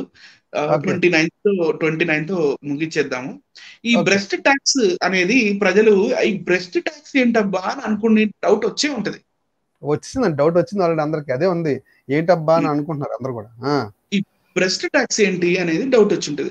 సో డౌట్ వచ్చినప్పుడు మనం ఎలాగో క్లియర్ చేస్తాం కాబట్టి నెక్స్ట్ స్లైడ్ లో బ్రెస్ట్ ట్యాక్స్ గురించి ఉంది, ఒకసారి చూపిద్దాం. బ్రెస్ట్ ట్యాక్స్ అంటే రొమ్ము పన్ను, మలయాళంలో ములక్కరం లేదా మూలాకరం అనేది తక్కువ కుల మరియు అంటరాని హిందూ మహిళలపై ట్రవన్కోర్ రాజులు వీళ్ళు ఎక్కడుంటారు, కన్యాకుమారి దగ్గర ఉంటారు. నేను వెళ్ళాను, వాళ్ళ ప్యాలెస్ కూడా వెళ్ళాను. వాళ్ళ ప్యాలెస్ అంతా టేక్ వుడ్ తో కట్టి ఉంటది, పెద్ద పెద్ద మల్టీ స్టోరీడ్ బిల్డింగ్స్ కాదు కానీ హ్యూజ్ గా విస్తరించి ఉంటాయి ట్రవన్కోర్ రాజులు. ఈ ట్రవన్కోర్ రాజుల దగ్గరికి క్రిస్టియన్ మన జీసస్ క్రైస్ట్ యొక్క డిసైపుల్స్ ఎవరైతే ఉన్నారో శిష్యులు, వాళ్ళ ఫాలోవర్స్ ఉన్నారు కదా, వాళ్ళ డిసైపుల్ శిష్యులు వాళ్ళు కూడా వెళ్ళారండి ఆ టైంలో స్వార్థ సేవ చేయడానికి. ఎందుకంటే తోమా గారితో వెళ్ళారు కదా, తోమా గారు కేరళలో 2000 సంవత్సరాల క్రితం క్రైస్తవ్యాన్ని తెచ్చారు కదా ఇండియాకి. సో ఈ దాఖలాలు నేను అక్కడ మ్యూజియం లో చూశాను నేను, రైట్ అండి. ఈ ట్రివన్కోర్ రాజులు అనేవాళ్ళు కేరళకు చెందిన వాళ్ళు. ఈ ట్రివన్కోర్ రాజులు ప్రస్తుతం కేరళ రాష్ట్రంలో వారు తమ వక్షోజాలను బహిరంగంగా కవర్ చేయాలనుకుంటే విధించే పన్ను. బయట వేసుకుంటే డబ్బులు కట్టాలి, ట్యాక్స్ కట్టాలి. నీచ కులం మరియు అంటరాని మహిళలు రొమ్ములు అభివృద్ధి అవ్వటం ప్రారంభించిన వెంటనే వారి వక్షోజాలపై ప్రభుత్వానికి పన్ను చెల్లించాలని భావించారు. ఈ ట్రవన్కోర్ రాజులు బ్రాహ్మిన్సే. దిగువ కుల పురుషులు తలకరం, అంటే దిగువ అంటే తక్కువ కులంలో ఉన్న పురుషులు, వాళ్ళకి ములకరం లేదు, వాళ్ళకి తలకరం ఉంది. తల అంటే తలకాయ, తలకి క్లాత్ కట్టుకోవాలి. లేదు, కరం మీన్స్ ట్యాక్స్. కరం అంటే ట్యాక్సే. తల ఒక్కింటికి అంటారు కదా, తల ఒకళ్ళు రాండ్రా అంటారు కదా, తలకి ట్యాక్స్ అన్నమాట. పురుషులకి తలకరం అని పిలువబడే ఈ విధమైన పన్నును వారి తలపై చెల్లించాల్సి వచ్చింది. యుక్త వయసుకి వచ్చిన తక్కువ కుల మహిళ నుండి రొమ్ము పన్ను వసూలు చేయడానికి ట్రివన్కోర్ పన్ను వసూలు చేసేవారు. ట్రివన్కోర్ రాజులు ప్రతి ఇంటిని వాళ్ళు పన్ను వసూలు చేసేవాళ్ళు, ప్రతి ఇంటికి సందర్శించే వాళ్ళంట. పన్ను వసూలు చేసేవారు వారి రొమ్ముల పరిమాణాన్ని బట్టి పన్నును అంచనా వేస్తారు. ఇది ఎంత అన్యాయం సార్, దారుణం అండి బాబు ఇది. పన్ను వసూలు చేసేవారు వారి రొమ్ముల పరిమాణాన్ని బట్టి పన్నులను అంచనా వేస్తారు. ఈ చట్టం ట్రివన్కోర్ యొక్క సాంప్రదాయం నుండి వచ్చింది. దీనిలో ఇతర స్త్రీల అంటే ఈ చట్టంలో ఇంకా ఉంది, అందులో క్లాజ్ ఉన్నాయి ఆ చట్టంలో. ఈ చట్టం ట్రివన్కోర్ యొక్క సంప్రదాయం నుండి వచ్చింది. దీనిలో ఇతర స్త్రీల రొమ్ములను చూడడం మరియు తాకడం ఉన్నత వర్ణ వ్యక్తులకు గౌరవం యొక్క చిహ్నంగా ఉంది. వాళ్ళకి రెస్పెక్ట్ ఇవ్వాలంటే వీళ్ళు ఇంకా పై వస్త్రాన్ని తీసేయాలి. పైన వర్ణం వాళ్ళు ఎవరైతే ఉన్నారో వాళ్ళని గౌరవించినట్టు దాని అర్థం అంట. దీనికి ఇతర స్త్రీల రొమ్ములను చూడడం మరియు తాకడం ఉన్నత వర్ణ వ్యక్తులకు గౌరవం యొక్క, అంటే వాళ్ళని తాకనివ్వాలి. ఉదాహరణకు నంబూదిరి బ్రాహ్మణుల ముందు లేదా దేవాలయాలలోకి ప్రవేశించేటప్పుడు నాయర్ స్త్రీలు తమ వక్షోజాలను కప్పడానికి అనుమతించబడలేదు. ఈ స్త్రీలు తమ వక్షోజాలను బ్రాహ్మణులు ఎదుట మరియు దేవతల విగ్రహాల ముందు చూపించాలి. నాదర్లు, ఈజావర్లు మరియు అంటరాని కులాలు వంటి తక్కువ కులాల స్త్రీలు తమ వక్షోజాలను కప్పడానికి అనుమతింపబడలేదు.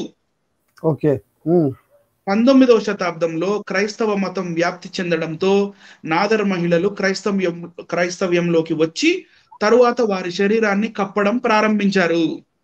ఎస్ అండి, ఎస్ అండి. దాని మీద చాలా పెద్ద ఫైట్ జరిగిందండి.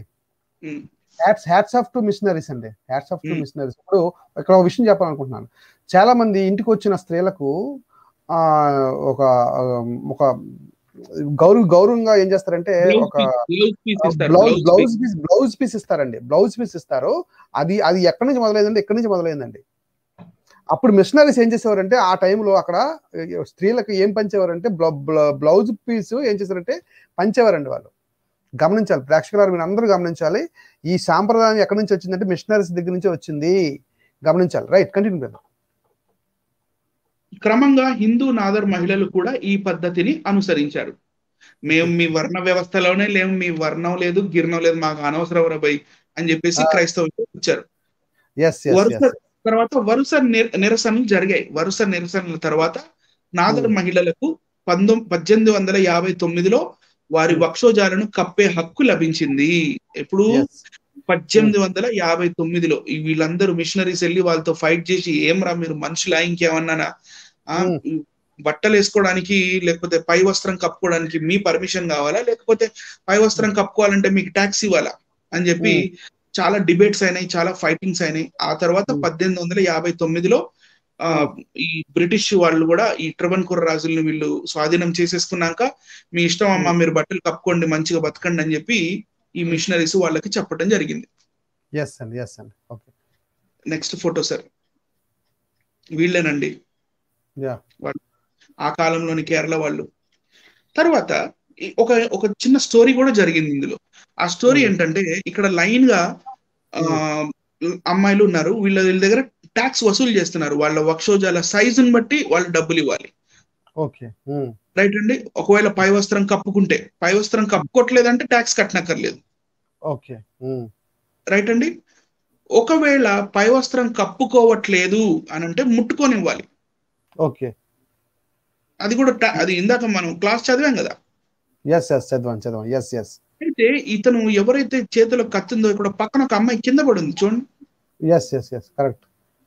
కర్సర్ తో చూపించండి కొంచెం. ఈ అమ్మాయి పడిపోయింది.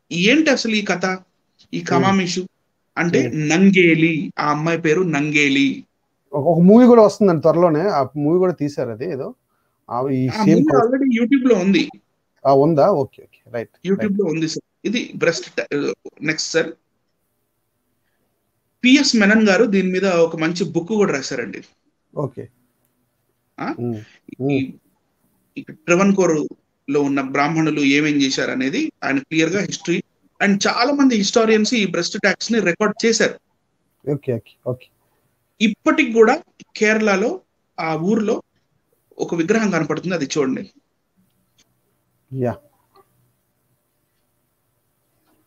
ఈ నంగేలి అనే అమ్మాయి, ఈమెకి పై వస్త్రం కప్పుకోవాలి, ఈమెకు సిగ్గు ఉండేది. నేను పై వస్త్రం కప్పుకుంటాను అని కప్పుకునేది.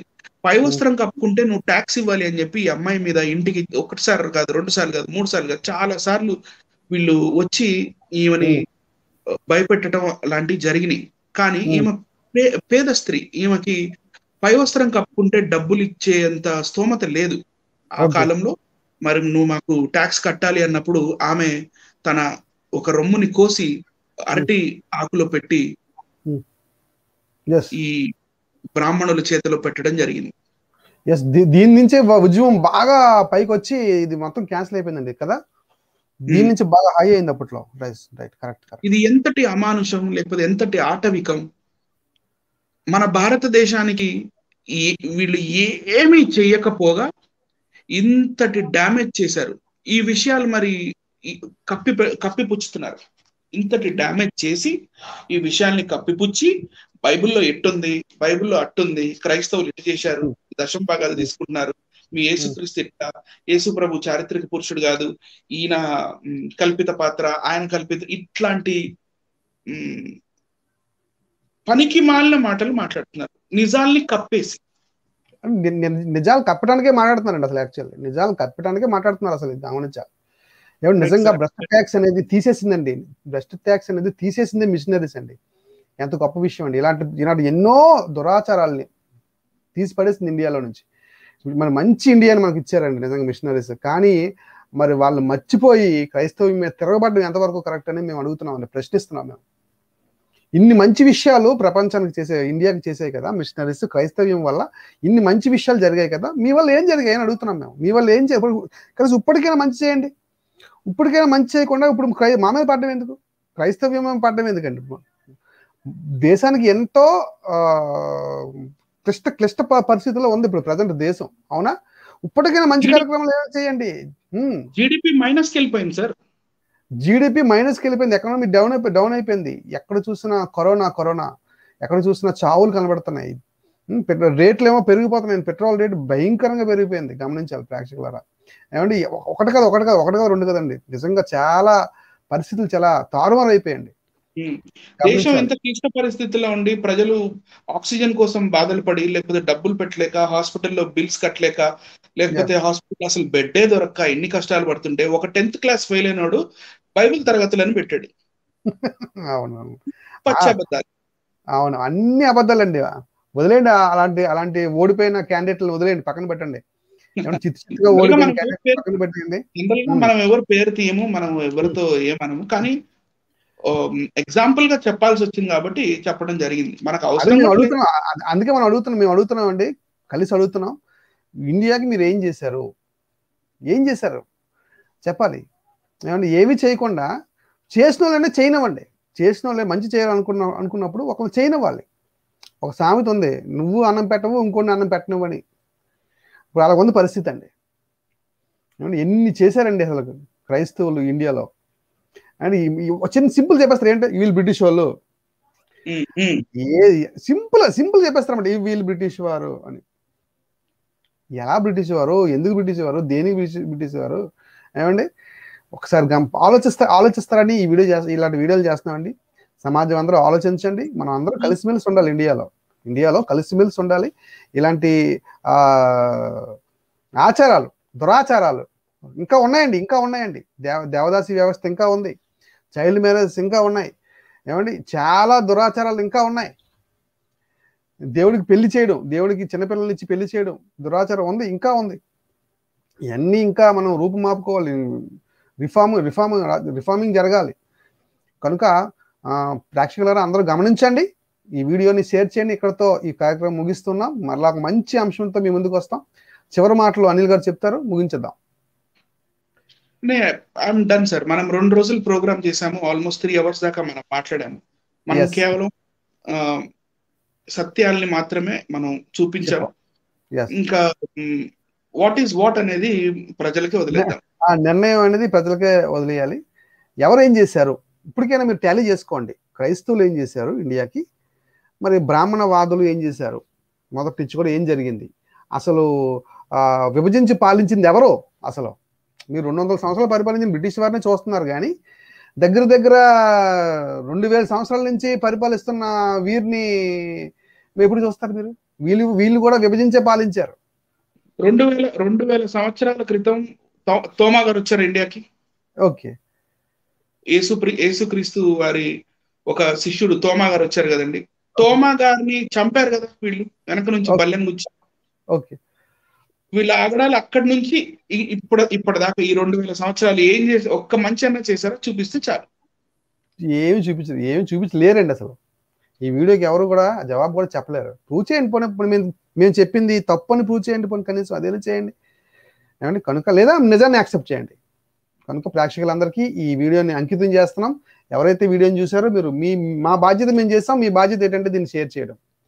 షేర్ చేయండి, మీ బాధ్యతని మీరు చేయండి. అలాగే పని మాటలో మాట నా ఛానల్ AKWC కూడా సబ్స్క్రైబ్ చేసుకోండి ప్లీజ్. ఓకే, రైట్ అండి. ఓకేనండి, అందరికీ వందనాలు. అనిల్ గారికి వందనాలు, అలాగే వీక్షించిన ప్రేక్షకులందరికీ వందనాలు. Thank you.